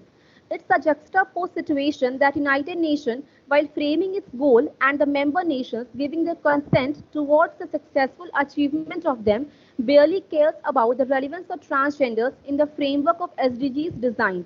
History says that no staunch development framework has been done that includes transgenders or that incorporates transgenders in any of its agendas. Only setting goals and making announcements are not going to change the situations or make any progressive growth of the country. Possible actions are a relevant record of recognized transgenders regarding the mode of work they are indulged into should be kept by the government agencies. Decent work opportunities should be equally open for transgenders in the market so that they can work with full dignity and contribute in economic growth efficiently. Any transgenders found to be indulged in illicit work forcibly should be rescued and must be provided with mainstream work opportunities. A strict check should be done on the areas where illegal work is done and should be eradicated in order to make the healthy work environment for transgenders. SDG 10, that is reduced inequality. Inequality and unemployment are the two significant facets of any economy while considering the economic development and its parameters. But the term inequality again overlooks the transgenders and their inclusion in the society. Uh, mm, uh, Again, we are working towards partial inclusion of the workforce that encapsulates the precious human resource and the inefficient growth in shaping the economy towards wholesome growth in all aspects. So, are we promoting the reduction in inequality? Do we have the concrete steps to minimize inequality among human beings? Should the idea of reducing inequality without transgenders be justified? No is the appropriate answer for all the above questions as the conditions of transgenders reflect the same. Ms. Murda, you have 2 minutes. Yes, sir. So possible actions are inclusion of transgenders in every space should be promoted. Involvement of transgenders in any workplace should be normalized and should be respected. Relevant complaint desk for transgenders should be established in both online and offline mode. And government should be strictly careful towards the prosperity of transgenders as Nalsa judgment versus Union of India has been passed and homosexuality has been decriminalized. So findings are the analysis of SDGs 2030 and its appropriateness to transgenders in India reveals a completely different scenario of what ex post and ex ante framing of sustainability of economic development of the country is all about. The most crucial problem with transgenders is that they are neither considered as an efficient human being by the society nor they are accepted trustworthy for executing the serious task. It's a dismal behavior of the people that has actually made their life hell. The in-depth study regarding the status of transgenders has revealed that the society's demarcation of gender in just two strata, male and female, have restricted the transgenders from getting into the mainstream society. After 6-7 years of independence of the country, the Supreme Court of India has passed the Nalsa judgment for transgenders in 2014. Similarly, homosexuality has been decriminalized in 2018. So several other protection acts for transgenders have been passed consequently. So my opinion after going through the literature of transgenders and their history in the country is that it will take another 10 to 15 years for actually digesting the fact that transgenders are absolutely normal and they too have the right on all the tangible and intangible assets of the country, democratic rights of the country, living freely, acquiring education of their choice, and having a healthy life. The conclusion, Since in 1947, India has been doing her best in order to make her development worthy and inclusive in nature.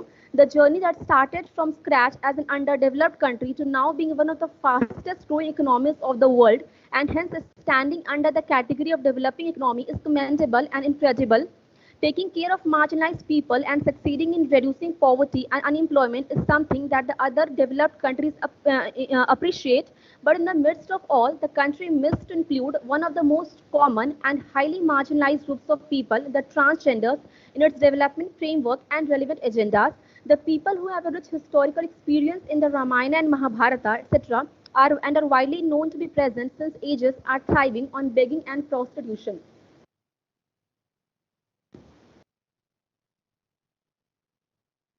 So some of the questions that I found while going through this topic are: how can the society demarcate the human beings in just two sections, male and female? How come the Indian government has never paid attention about the recognition of their existence prior to census 2011?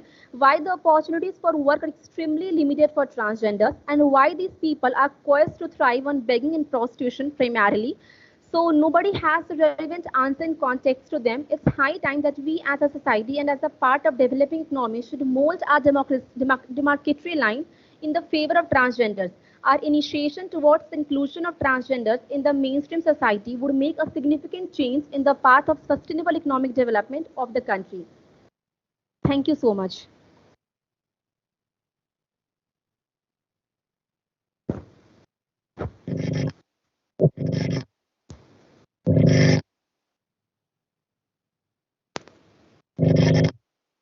Well, Mugdha has given her observations in the paper. The house is open for discussion. I request all the attendees to please be active and participate in discussion.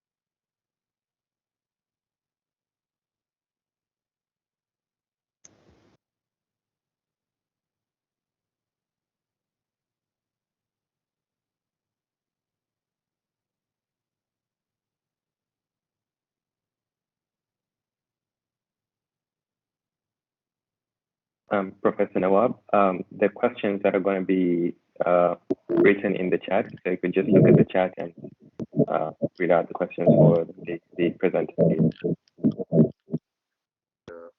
Chat.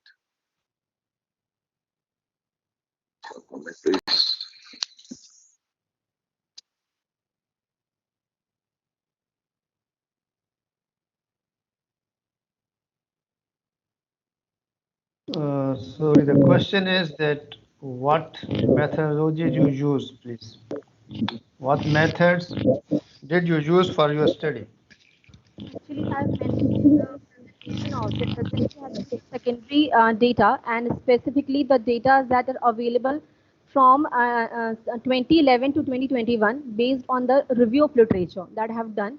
So it's not the primary data, it's only the secondary data that I have gone through it and I have included in my presentation. And based on that, I have given my findings and all.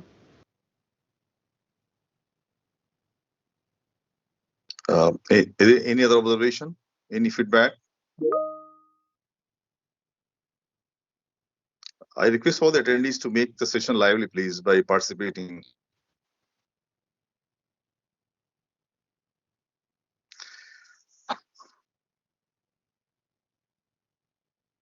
Okay, All Ahmad, right, I think let's go to the next. yes, I think there's no more questions. Thank you, Ms. Mugdha. We'll move on to the next. Thank you so much. Thank you so much. Thank you. Move to the next question as the next paper. The next paper is titled How NPL is Affecting the Profitability of Commercial Banks in Bhutan. This paper was written by Dr. Shad Ahmed Khan from University of Remy. Dr. Sharma from Royal University of Bhutan, and Dr. Hisham Mag from Modern College of Business Japan. This paper is going to be presented by Dr. Sharma. Dr. Sharma, please, the floor is yours.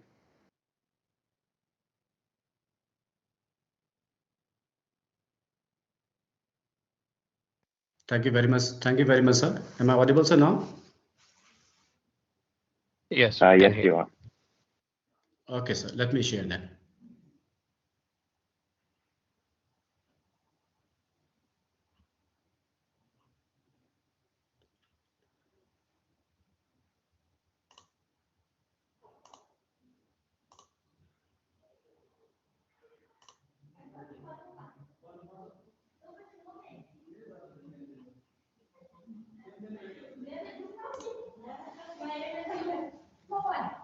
Just a quick reminder, presenters have 12 minutes to present. They should be done with the presentation by the end of the 12 minutes.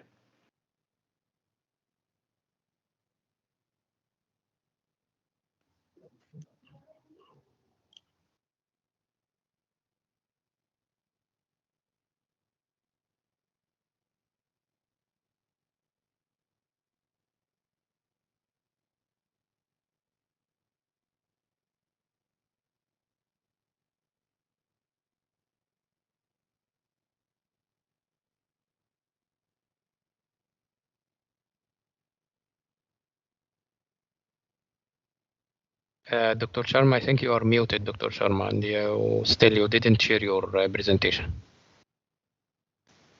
Please unmute yourself and go ahead. Sir, I'm not able to share it. I don't know why.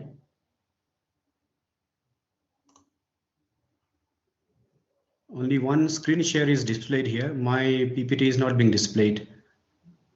You need to open the presentation first, then click on the share icon Yes, again. sir, I have already opened that one. Okay, otherwise you can share the whole screen, the desktop. Desktop? Yes, you can share the desktop. Let me try, sir.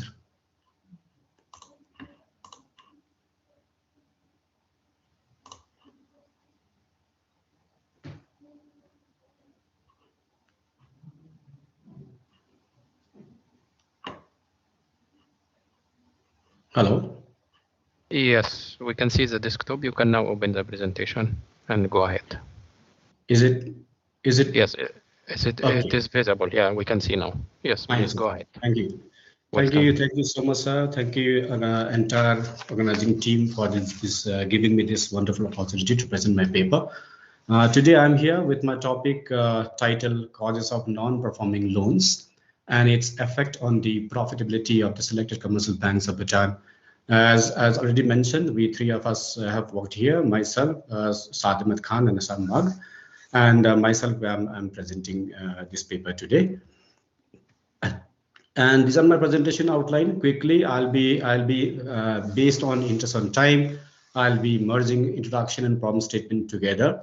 Then brief objectives I have to narrate in front of this floor, followed by the conceptual framework, the research methodology what I have used, that I'll be detailing it out, followed by results analysis and discussion. At the end, key findings I want to highlight with some kind of study limitations and future scope. Now, let me start with the introduction and problem statement. When I want to tell you about Bhutan, Bhutan is a very small landlocked country with just little more than 7 lakh population in the country, where we believe that gross national happiness is more in terms of indicating the economic development rather than GDP. When we see the transformational change in the banking sector, the recent decade has witnessed the rapid transformation in financial sectors of Bhutan. So with just 7 lakh population, there are 5 commercial banks in Bhutan. But more than that, we realize that as many as 7 number of MFIs, microfinance institutions, are operating in the country. This is mainly because to cater to the financial needs of the marginalized section of the people. But one thing is very much sure, that when such kind of MFIs and financial institutions are mushrooming over the last few decades, then at the same time we have seen that risk and profitability has also been the primary concern. under such rapid expansion of banks in the country. And then one of the criteria which is taken as NPLs, non-performing loans, which are considered as one of the major indicators to assess the financial stability and assess quality of financial institutions. There may be a variety of indicators, but for this purpose, we have taken one indicator to see how the banks are performing, what are the financial assets in terms of their quality. Then at times, high amount of NPL over the period may pose a threat to the sustainability of the banking sector. This, all of us, we agree, I believe. As you keep on increasing your NPL in the financial statements, you feel you are heading more towards facing sustainability issues in the long term. And the banks tend to face liquidity and solvency problems if they carry high level of NPL in the financial statement. This, along with this author in 2016, there are many others who have given this kind of statement earlier. Now, in terms of, as far as Bhutan is concerned, BNBL, that is Bhutan National Bank Limited, is one of the commercial banks in the landlocked nation of Bhutan. So I already told you there are a few banks, out of which we have taken one bank as a sample. And currently, the bank has 12 branch offices and 26 extension offices spread across the country. And this one, you may be thinking why it is very less, because I told you that it's a very small landlocked nation where we have only 20 districts. So entire country is having only 20 districts. In that, we have 12 branch offices. So in the recent time, because of its aiming to catering the small financial needs of the poor, banks started raising the NPL and showed a concern on its performance, that is profitability and sustainability. And we have seen that there is no research being conducted in the past by the BNBL on NPL. Therefore, this research is an outcome. And let me tell you, this research is mainly being conducted out of our consultancy project, because they have asked us to come into their organizations, and then they have given the problem statement to us, because they were very much concerned about their NPL and the profitability. And that's how we have taken up this project, and then we have tried to analyze this one. And these are the objectives. The primary objective of this project is to identify the causes of NPL and BNBL. Now, these causes were looked from the two factors, that is external factors, macroeconomic scenario, and the internal factor as well, that is bank's specific scenario.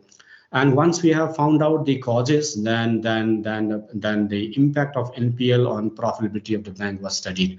So the sequential objectives goes like this: to study the causes of NPL in BNBL, and to identify the impact of macroeconomic variables, that is GDP and inflation. We have taken only two variables here, and bank-specific variables we have four variables here: LRI, lending rate interest, capital adequacy ratio, return on assets, and linear growth rate on the NPL of BNBL. And at the end, we found out the impact of NPL on the profitability of the BNBL. So briefly, I'll explain this one, the conceptual framework. So I already told you there are two levels of framework here. One is to find out the association between the macroeconomic variables and bank-specific variables towards NPL. This is primarily to find out the causes behind the raising amount of NPL in the BNPL. Once we find out these causes, then we try to find out the impact of this NPL on the profitability. This impact of NPL we have subdivided into three standards, that is substandards, doubtful, and loss. This is mainly taken out from the BNBL document in Bhutan. And when the loan is due or outstanding for 91 to 180 days, they are called substandards NPL. And when it is exceeding between 181 to 365 days, we call it doubtful. And beyond that, it goes to loss. And the impact of these three indicators we try to judge on the profitability. And profitability indicators we have taken three: profit after tax, PAT, and then interest income, then return on equity. So we have created this kind of conceptual framework based on the literature, plus also based on some of the information, practicing information inside the Bhutan National Bank Limited. So some sort of thing we have tried to contextualize. Then they are the research approach. They are such study basically quantitative in nature because they're dealing with the secondary data. And the bank specific data we have covered from BNB's database annual reports. RMA, which is also known as Royal Monetary Authority, that is Central Bank of Bhutan. So Central Bank of Bhutan produced regulation 2017 and NSB.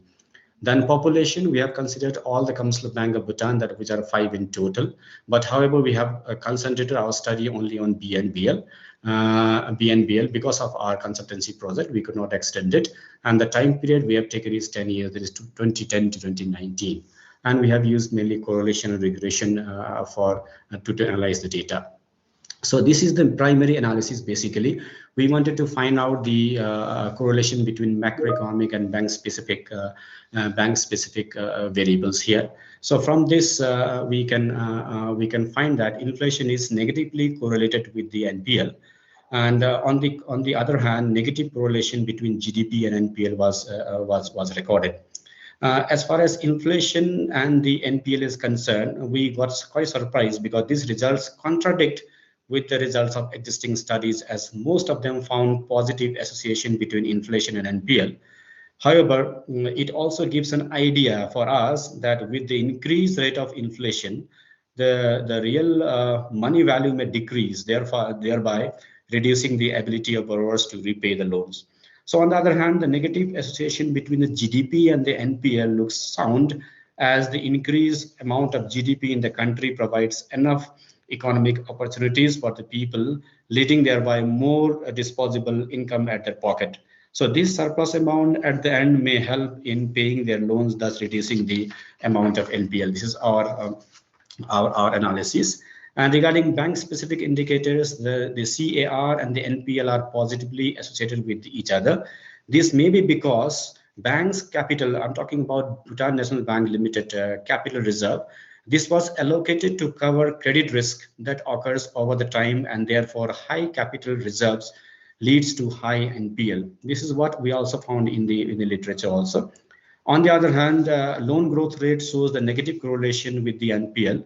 This result is similar with that of many of the past literatures that states that growth in loan leads to large asset base, which prevents to balance the loss incurred out of NPL.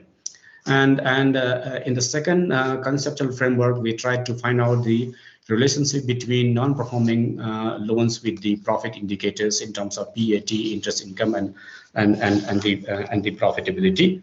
And here we find some sort of as far as relationship between non-performing loans with the profitability, profit after tax concerned, we don't find any significant difference there. But however, as far as NPL in terms of 3 categories, substandards, doubtful, and loss are concerned, we find some kind of significance there. Similarly, in the last category, which is a very important category for us, non-performing loans in terms of 3 categories towards return on equity. So when we see the value, we'll find the negative association between this NPL and the profitability, which is quite true in the practical scenario as well. And this is the summary result of the multiple regression, this impact of NPL on the profitability. And then we have tried to find out, we have tried to regress each time with the profit indicators here. So first independent variables in terms of NPL, that is substandards, doubtful, and loss, does not show any significant difference though. But in case of profitability, taking interest income as one of the indicators, we found that the last item, that is loss more than 365 days, is having the significant impact. Similarly, in the last column, we'll say doubtful and loss are having more impact on the kind of thing. So of what we can infer from here, that in the first case, none of the NPL categories are significantly affecting this profit after tax. In the second case, where profitability is measured by interest income, only the loss exposure is significantly affecting the interest income. So it gives an idea here to us that NPL, especially substandard and doubtful exposures, may not be the correct indicator basically to judge the profitability, at least in terms of Bhutan, that too in terms of Bhutan National Bank Limited. These are inferences because we didn't find any kind of significance there. So then in the third case where profitability is measured by ROE, that the other two exposures except the substandards and significant are significantly affecting the profitability. So these results are in line with the study conducted by many of the authors in the past, where they indicate that banks with high levels of non-performing loans are required to raise their loan loss provision, resulting thereby decrease in the revenue and funds for new lending. Okay, this is what very important finding what we got is that, because you know that at times we have high amount of NPLs. So if tomorrow something happens, you must have maintained the provision for that. That is the reason banks started keeping a higher amount of provision, and that keeping higher amount of provision will try to block the amount in terms of lending. So this is how things are coming up in Bhutan. So and if I take the example of the Central Bank of Bhutan, that is RMA. So the Central Bank of Bhutan mandates to keep 60% provision for loan loss. It's a very huge percentage. They're asking us to keep provision 60% for loan loss under doubtful exposure, and 100% provision for loss exposure in Bhutan. So these provision amount result huge reduction of profitability and ROE of the bank. That's what we can see in this context also. So they are my key findings here. Already I have told you, but let me give you another brief idea about my key findings. The result of this study. You have 2 minutes. 2 minutes. Yes, sir. Yes, sir. I'll take 2 minutes. The result of this study indicates several factors that affect the NPL. From the 6 variables used in the results model, it is evident that only ROA and CAR have significant negative and positive impact on the NPL. And loan growth rate and lending rates of interest are found to have significant impact on BNBL's NPL. This may be because due to the fact that there is strong supervision on lending rates for from RMA and strong credit policy of the bank. So NPL, which was categorized as SUBS, DOEBS, and loss exposures BS, to significant impact on profitability measures in the form of net income of BNBL. However, NPL shows significant impact on profitability measured by interest income of the bank. Likewise, NPL in terms of two things, that is DOUB and loss, has negatively impacted the profitability of the bank measured in terms of ROE. This may be due to the mandate of central bank to keep 60% and 100% provision under these many categories. This mandate of higher requirement of provision therefore directly impacted on the profitability of BNPL, thereby reducing the ROE of the bank. So this is my last slides probably. So there are some limitations which I would like to highlight. So study limitations, we have availability of limited time series data, but we know when we want to run the correlation regression, we must have a higher number of time series data, but from the bank we could get only 10 years data. So in the future it may be extended. Then we have limited variables for both macroeconomic as well as bank specific data. When you see the literature, there are some other variables which we have taken, but we thought maybe we try to contextualize in the case of Bhutan, and then we have limited ourselves. Then sample was limited only to one bank. So this is another limitations. So future scope, it may extend the study period, which is probably more than 10 years, what we are trying. And then extend both macroeconomic variables and bank specific variables. And then at the end, more sample size probably by taking all the financial institution in Bhutan, maybe one more study may be taken up. So this is huge feature scope is left out. We could not do much because we are strictly adhere to the norms of the Bhutan National Bank Limited. Whatever they could have offered to us as a consultancy project, we have finished and we have submitted to them. But out of this study, when we have presented to them, in fact, they are quite happy in their context. But when we try to generalize in the context of Bhutan in terms of other central banks and across the globe, we may have to rework on the feature scope as well. And these are my references which I have taken. Few references I'm showing here. And that's all from my side. Thank you very much for the opportunity. Thank you so much, sir. If any questions, I would like to hear. Thank you, sir.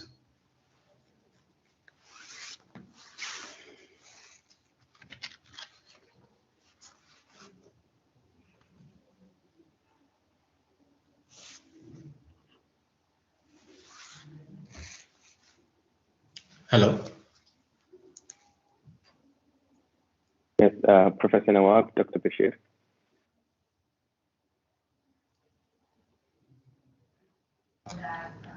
Yes, please. If you have any question, please come forward and ask Dr. Sharma. He is available to answer. Dr. Sharma, I have one simple question, that you have taken only one bank in 10 years and you have used so many independent variables. How you can justify the application of regression in this case? Okay, sir. Thank you. Thank you so much, sir. Yes, this is what I wanted to tell you, because we are not allowed to go beyond one bank. Already I have told you, because this is a result of consultancy project, and we are asked to concentrate only on one bank. And we have done few small study what sir is thinking at present. We have taken very limited number of variables and indicators, because it was based on one bank only. But later on, when we have presented for the second time and we have given option to them that okay, since it is a consultancy project for them, and they wanted us to find out the more result out of that by using some other indicators, then we have told very clearly that okay, these are the indicators at the world level they are using it, and then if you want us to use it, then though it is one bank, we may not be using for some time, but still if you want us to do it, and we'll make it out. And that's what we have to use it, and we have used, and we have given this information, sir. Okay. Okay, so any other question, please? Dr. Bashir, I think there's a question in the chat. Yeah, I think there's a comment from Dr. Ravi. It says that is the relation between the NPL and risk-taking ability of these banks and sample examined? Because conceptually, we believe that profitability affects the risk-taking ability of banks when it comes to investment. Risk-taking ability is also an indicator of profitability. Okay, sir. Thank you so much for the new insight, of course. But frankly speaking, we have not considered that variable at the moment, because once we have given this result to them, and then I believe they are at their foot to decide the way forward, and then they can decide about the risk-taking ability. So as such, at the initial point, we have not considered risk-taking ability as one of the indicators of profitability, sir. Okay, thank you so much. It was very interesting. Hopefully in the future you could extend the data span. Okay, thank you so much, Doctor. Thank you, sir. Thank you, sir. Yes, Thank you very please. much, Any other question? Sharma. Anything? So who is next now? Thank you, Dr. Sharma. We'll move on to the next paper. The next paper is, the title is Implications of Liquidity Risk and Credit Risk on Banks of Bhutan's Financial Performance, BOB. This paper was written by Dr. Shad Ahmed Khan from University of Brahmi, Indra Prasad Tirua from Royal University of Bhutan, Ujjal Huyan from JB College, and Dr. Hisham Al-Magh from Modern College of Business and Finance. The presenter will be Dr. Shad Ahmed Khan. Dr. Khan, please, the floor is yours. Good afternoon, one and all present here. Just to confirm, am I audible? Yes, you are. Okay, thank you so much. So without any further ado, let me take you to my presentation.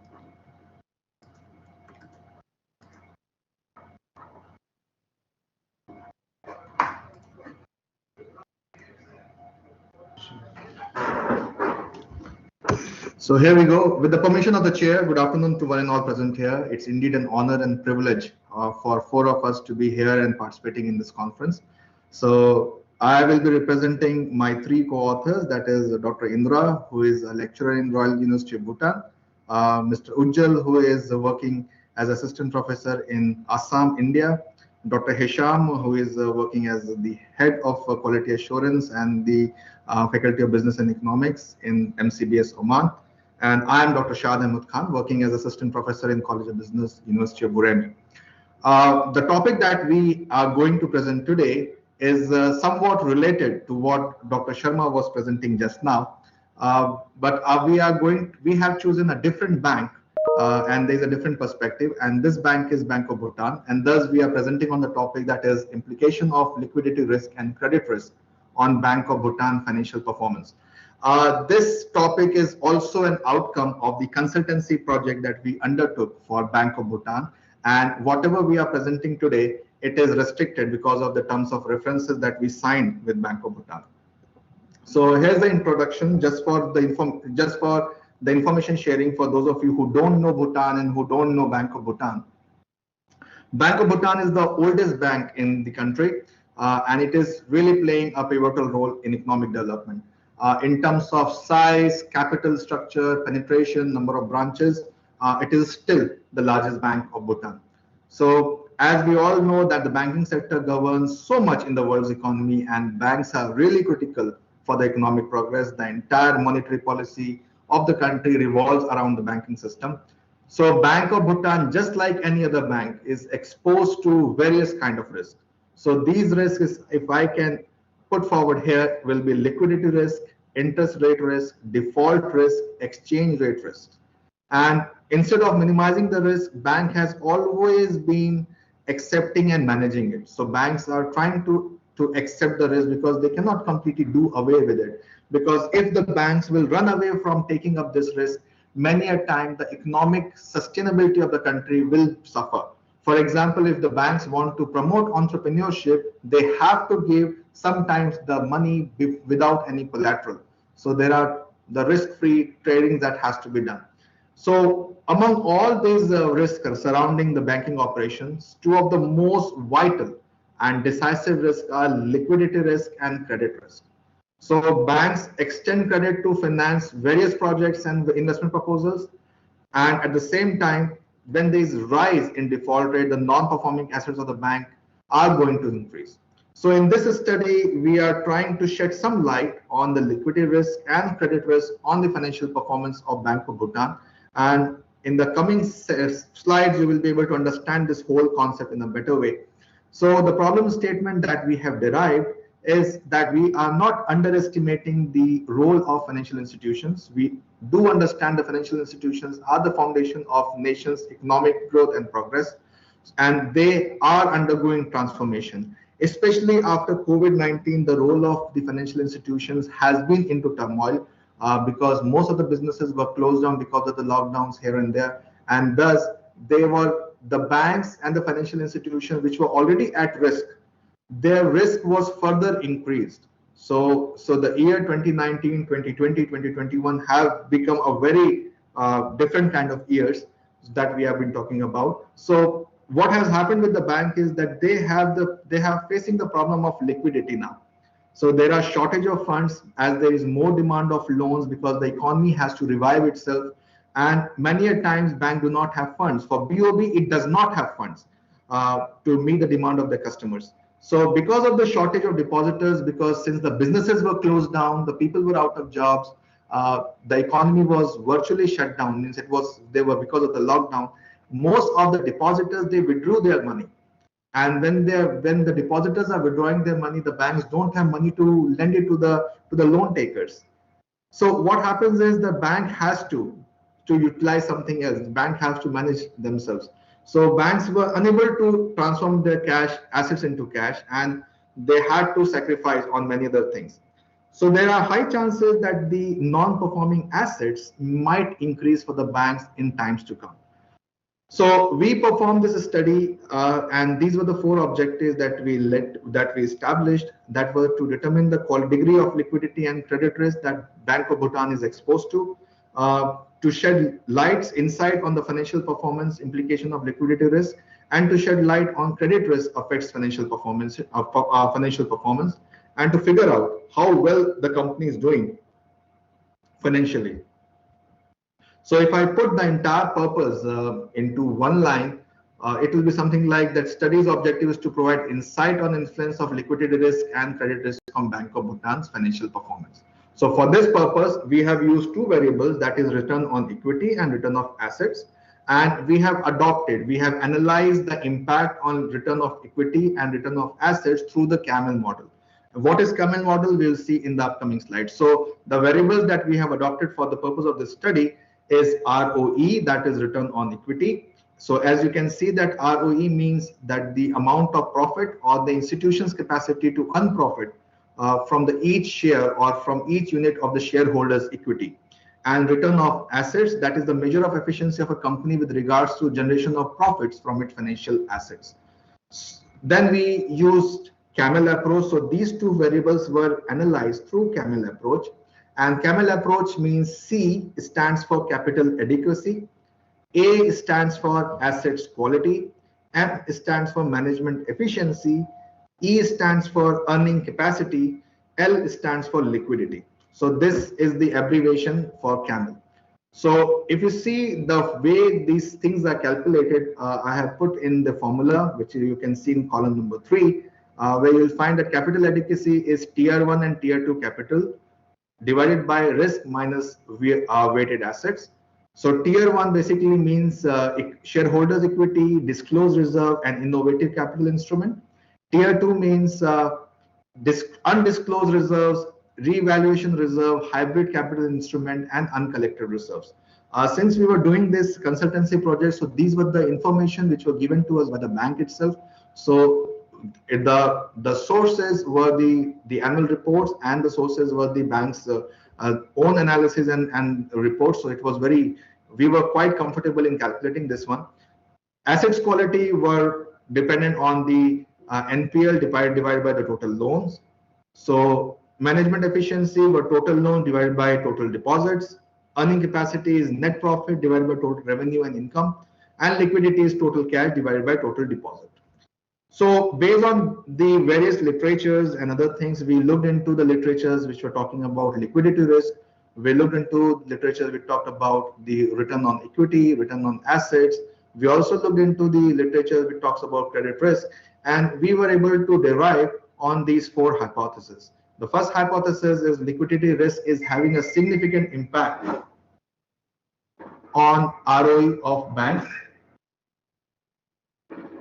Then liquidity risk is having significant impact on ROA of BOB. Then ROE of BOB is impacted significantly by the credit risk, and ROA of bank is impacted significantly by the credit risk. So if you see, 2 hypotheses is talking about the liquidity risk and 2 hypotheses talking about the credit risk. To put it in the form of a graph, this is the conceptual framework that we worked on, and we tested it through the statistical softwares. So this is how the entire thing is. If you see here, the independent variables are the liquidity risk and the credit risk. Dependent variables are ROE and ROA.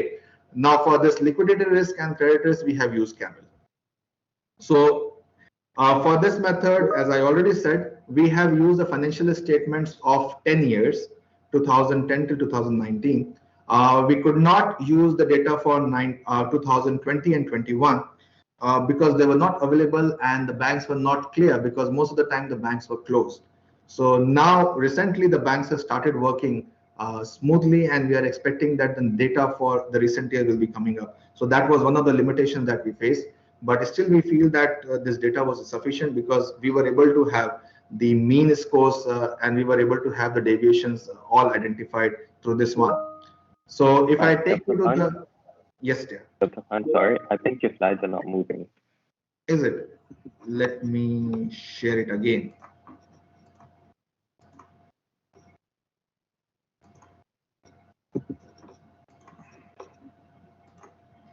This time I'll share the whole window.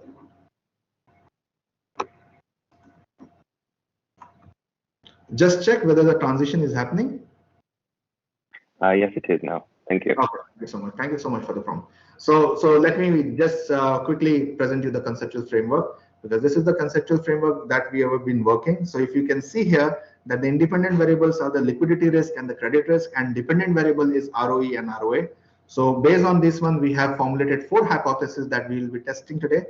So we run the regression analysis on it to test the hypothesis, and based on this regression analysis, what we did was we ran camel on ROE and camel on ROA, and this was the summary of the hypothesis. We found that liquidity risk is having a significant impact on return of equity.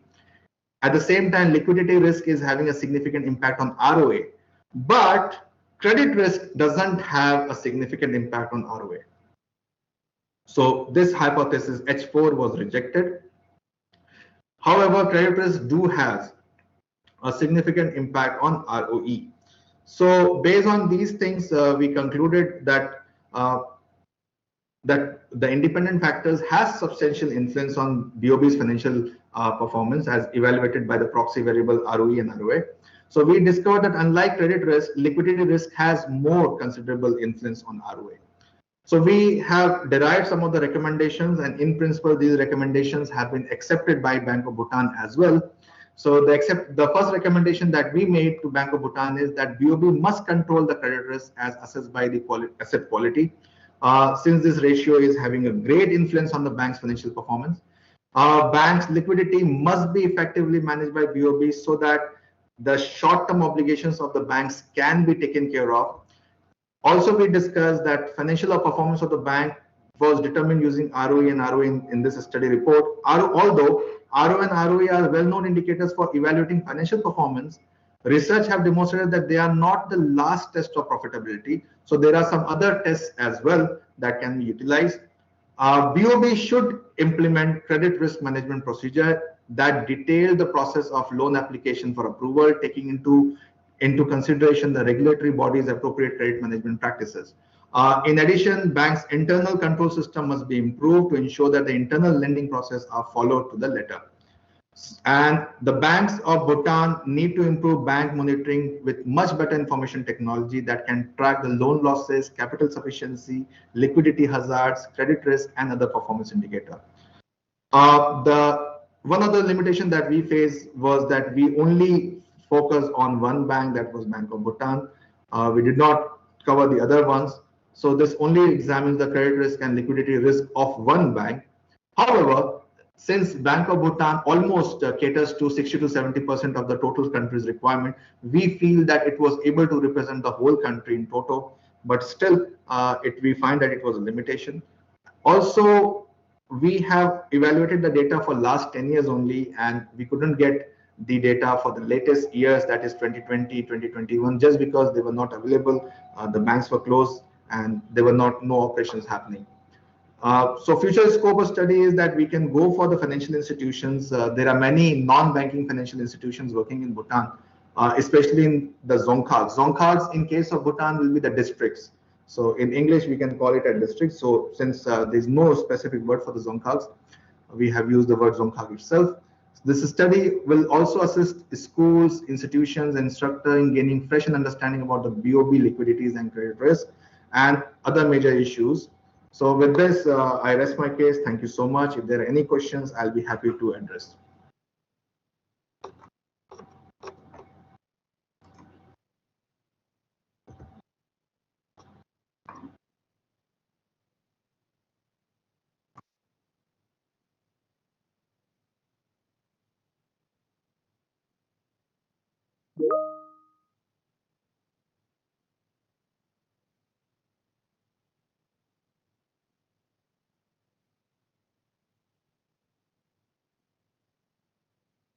Okay, thank you, Dr. Shahad.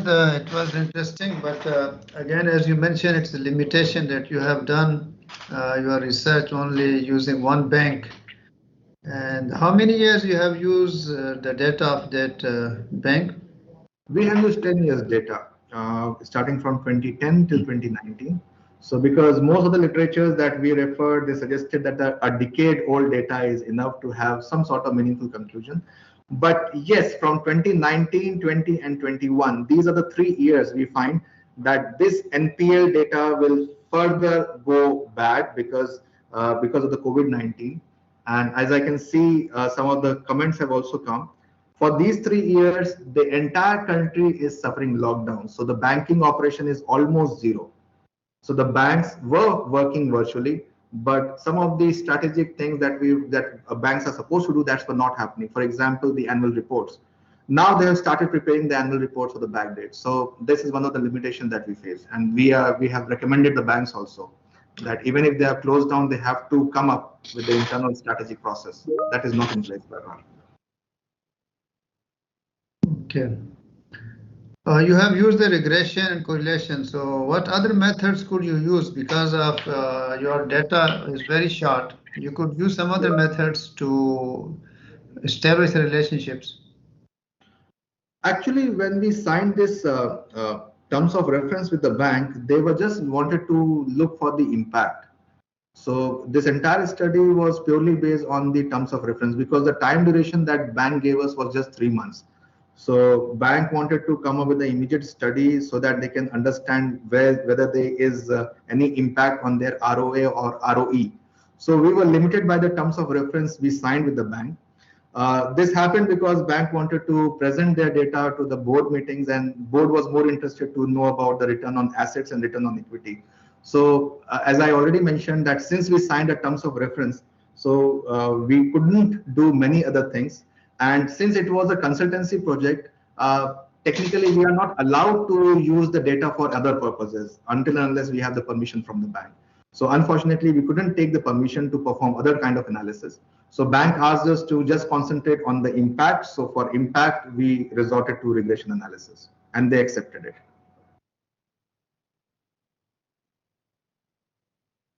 Okay, thank you.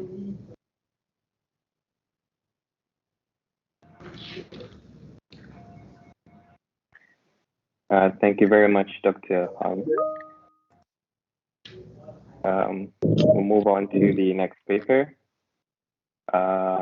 which is identification of at-risk students and higher education institutions, strategies for rising their potential.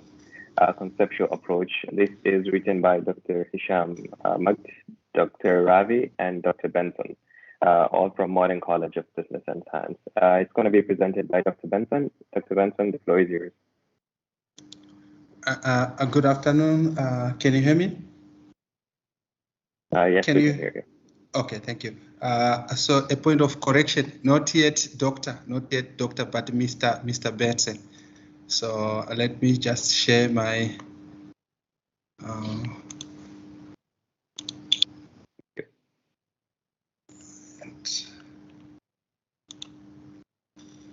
right. Can you see my slide? Yes, we can see. Okay, thank you so much. Thank you so much. First of all, I would like to take this opportunity to thank the organizers of this conference and to thank even the chairman of this conference. I would like also to take this opportunity to thank my co-researchers, Dr.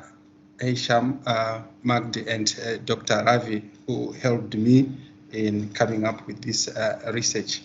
So the title of our presentation is Identification of at-risk students and higher education institutions, strategies for raising their potential.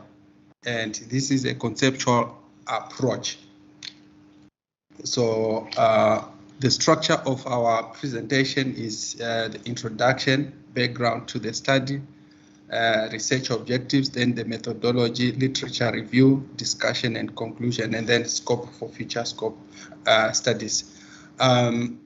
Maybe I also need to emphasize at this point to say why possibly this paper might look as a diversion to economic transformation, but we have looked at it from 2 points to say education in itself is an economy. It is part of the economy, and what comes out of that is then the students who are fed into the economy. So it is important in the transformation of economy.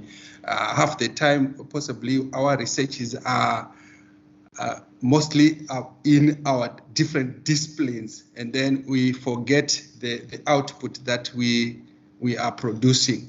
So number two, these students that we also to look at, they are a human capital which is introduced into the economic system. So we saw to it that it is important for us to have some time and have a look at the risks that they face. So educational at-riskness is a state in which students are likely to experience adverse educational outcomes, and the outcomes can be low academic achievements and poor grades, low school or college attendance, and even increased dropouts. All these, you'll find they culminate into, like I said, to say they are the input of an economy. So if we let them and they go into the economy with these characteristics, what it means is we have already contributed to the economy, and we've fed an economy with somebody who has not, who does not have the correct attributes of like critical thinking and problem solving. So this is what made us also think of this topic. Then also policymakers, they are concerned about the success of students. As you can see, like here we have most of the students, they are sponsored by the government, and as such, they want to see to it that whatever they have put as an input, they have the output, which is also very quality. Then we have also seen that online learning is something that has gone up at the moment. But the sad part is that the moment that online learning is gone up, dropout also has shown that there are some cases where we have students dropping out or not completing their courses. So there is also a notable culture by administration systems who tend to focus on increasing student strength and ignoring students on the verge of discontinuing or will eventually discontinue their studies. So again, that's another area where you can find that possibly it can start with the teacher identifies a student who is good, and then they continue giving that student incentive, and they ignore the other student who does not show that he or she has a potential but is dropping down. So private and public higher education institutions face the same challenges regarding the students dropout. Our research objectives, we had 3 of them. One was, first of all, to identify the at-risk students, and then at an early stage of their learning process. And then number 2, to find out the causes. What is it that causes them to reach such a stage where they are referred to as at risk? And then the third one is to establish strategies that may be used to assist them and possibly pull them out of that dilemma. Then the methodology that we used, it was purely structural literature review. We reviewed literature there. We took a cross-sectional analysis there in the education sector. A longitudinal approach could not be done because of time limits, and then we also came up with a conceptual model from that literature review. So part of it was this concept that we came about to say there are about 6 stages that we identified, that there is the pre-entry attributes of a student, then the goal commitments, then the institutional experience, the integration part, the goal commitments, as well as the outcome. That is what makes a student. And then in reviewing literature, we came up and we saw a number of sources like Zien and Luo from 2001. They used web-based platform methods there to understand the learner's behavior. Then Yuo and Lin, they used the FUSI association rules there.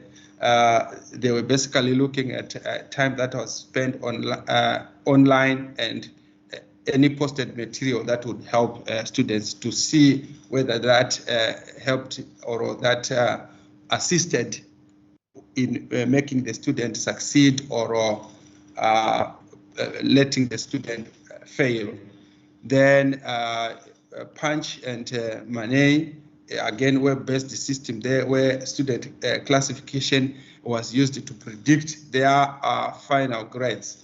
Then Larry and Timothy, 2005, data mining there was used in assessing discussion forums. Then Morris, they used the discriminant analysis to predict successful completion of online courses. And then in 2009, Bravo and others, they used the decision tree for finding the performance in e-learning of the students there. So literature, again, it showed a number of causes, such as lack of discipline by the students there, possibly if they are given some assignments, not completing the assignment on time. Not that because they are pressured with other assignments, but simply lack of discipline. Somebody is given an assignment and possibly they disregard the dates, the timelines that are given, including even the size of the end of the assignment, right? Then also procrastination, where they say, okay, I will do the assignment last minute, only to find that last minute possibly they find some other challenges, such as maybe the computer crashing or internet challenges. So those are also something that contribute to student at risk, or being irresponsible. Somebody who does not even care, they don't do like proper filing, they don't have a diary, anything that can help them in their learning process. Because learning, it needs to be internalized. You need to have somebody who is taking the responsibility there. Then other personal factors also, they attributed financial and time constraints, possibly where we have too much load in terms of and even the time that a student is supposed to complete a particular task. Then lack of motivation. Some, they just come possibly because they have been forced by their parents to take particular courses, or they've seen that this is what the world around them is doing. Then also lack of direction. They don't actually have any direction, and then a fixed mindset. So those are some of the causes that were identified. Then again, literature showed the attributes of what are referred to as students at risk. These are the factors where you have maybe the family background could contribute to that, and then the skills and competencies there, the goals and commitment, the intention of the students, what is it that they want to achieve in life, possibly one does not even have, and then the experience, their experience is also at higher education institutions, and then we have the outcome there. So that's a framework that we had, and then again, this is the list of the characteristics. The poor teaching ability, it could be the teacher or the instructor who is not giving the correct information as to how a task is executed. Sometimes it could be also such things like anxiety, where students are asking themselves often to say, am I going to be able to complete this task? If not, and so forth, the risks what they face. Then poor peer relationships, if they also face some challenges amongst themselves, that could also contribute. Then as it goes on, eventually you have they withdraw from courses, and then the outcome is dropout or even not completing the course. So the study that we did, it had these recommendations that underpin the need for studying what causes at risk of students at academic institutions there. The paper recommends the adoption of early alert systems there in the implementation and successful support of strategies like effective intrusion advising systems, or the combination of a few strategies as mentioned in the paper to assist and try to raise the standard of at-risk students there. Also, the establishment of successful academic support strategies like orientation sessions at different levels of students like freshmen, sophomore, junior, and even maybe the senior, in trying to create a learning environment that is conducive, and even providing such platforms like peer education, possibly because their peers, they can be in a better position to explain ideas, concepts to them better than possibly a professor and instructor. So, and then the contributions of our study, literature review reveals that students with low motivation coupled with ineffective planning strategies are at high risk of dropping out of their education. It also established the causes of students failing into at-risk status and suggests strategies to assist them. The results benefit the students by improving their performance standards and other stakeholders, such as higher education institutions, to improve the students' life on campus.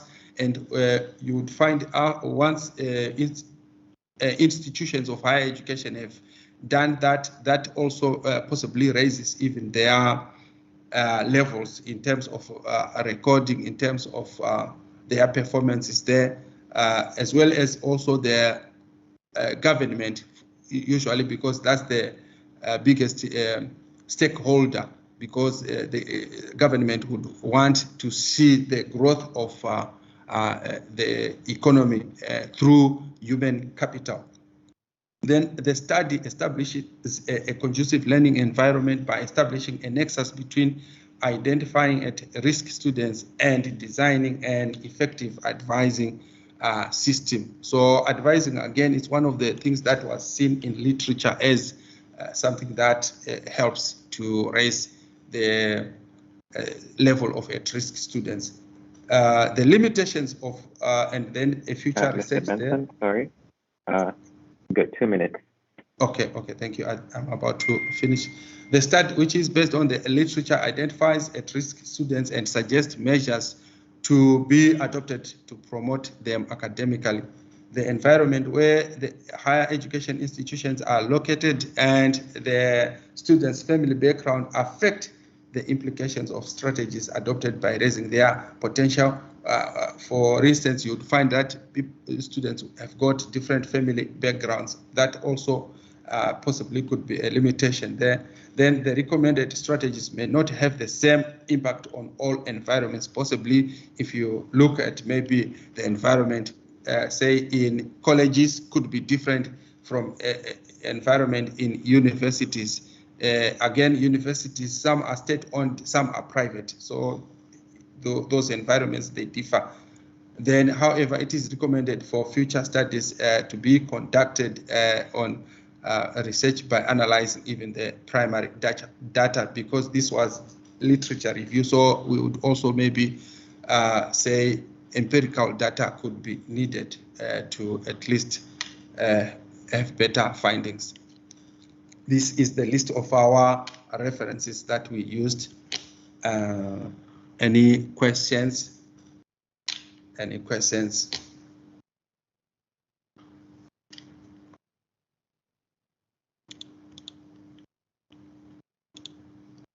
If there are no questions, I would like to take this opportunity to thank you for listening to my presentation. Thank you so much.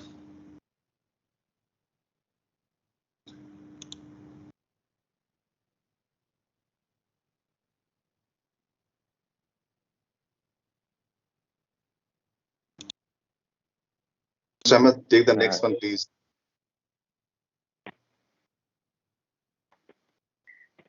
Yes, thank you, Mr. Benson.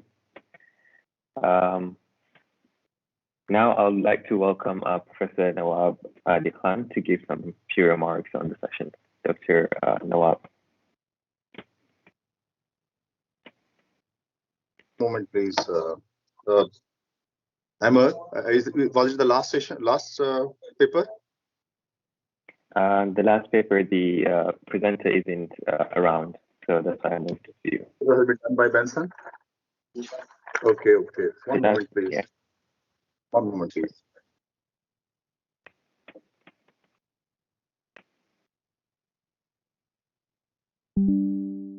Well, your attention, please, all the attendees and my dear friends. I'm very thankful to the university for giving me an opportunity to chair this technical session on sustainable economic development. Professor Nawab, excuse me, your camera is not visible. Camera is not visible, but I can see I'm visible. Can you see me now? No, no one can see you. Is it okay? You can just enable it again, disable it and enable it again. Can you see me now? I think I'm visible. I can see myself. No, it's not visible. Okay, you can go ahead, doctor. I think, Professor, you need to click on camera again.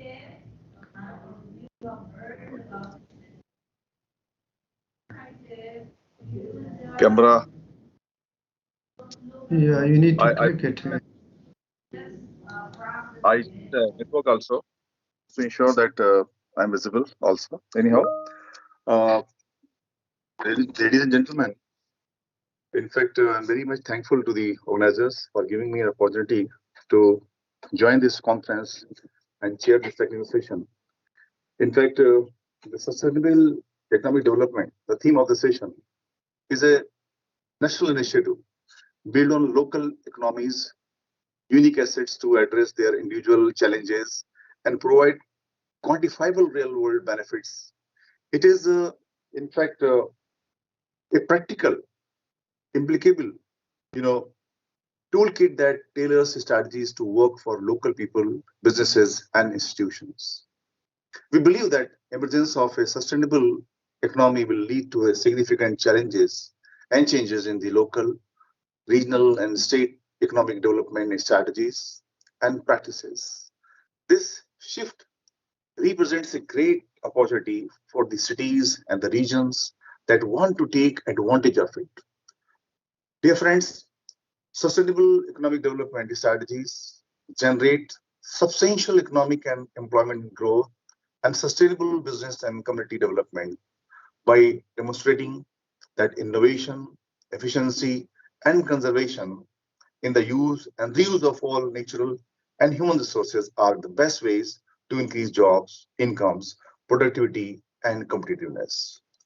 My friends, sustainable economic development strategies are a highly cost-effective method of promoting renewable energy and clean technologies, protecting the environment, and preventing harmful impacts from global warming.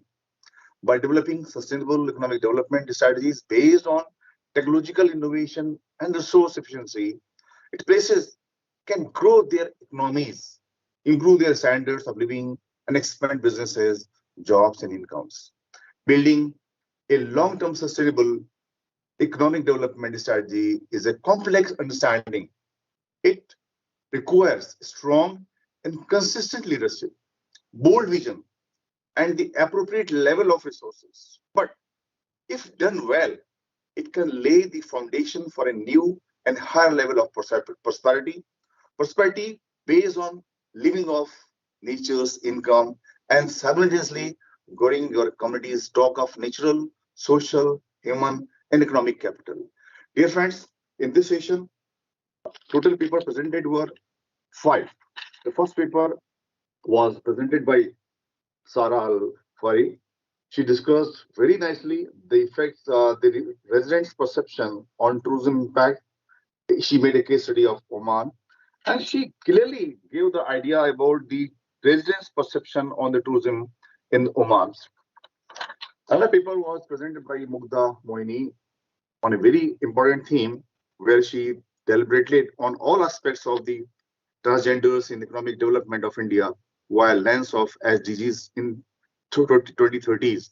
She has taken care of the role of the government also in this regard. Purna Prasad Sharma Sahab presented his paper on a very important theme, that's how non-performing loans are affecting the profitability of commercial banks in Bhutan. And he has seen almost all aspects of the transformational changes in the bank's lending procedure.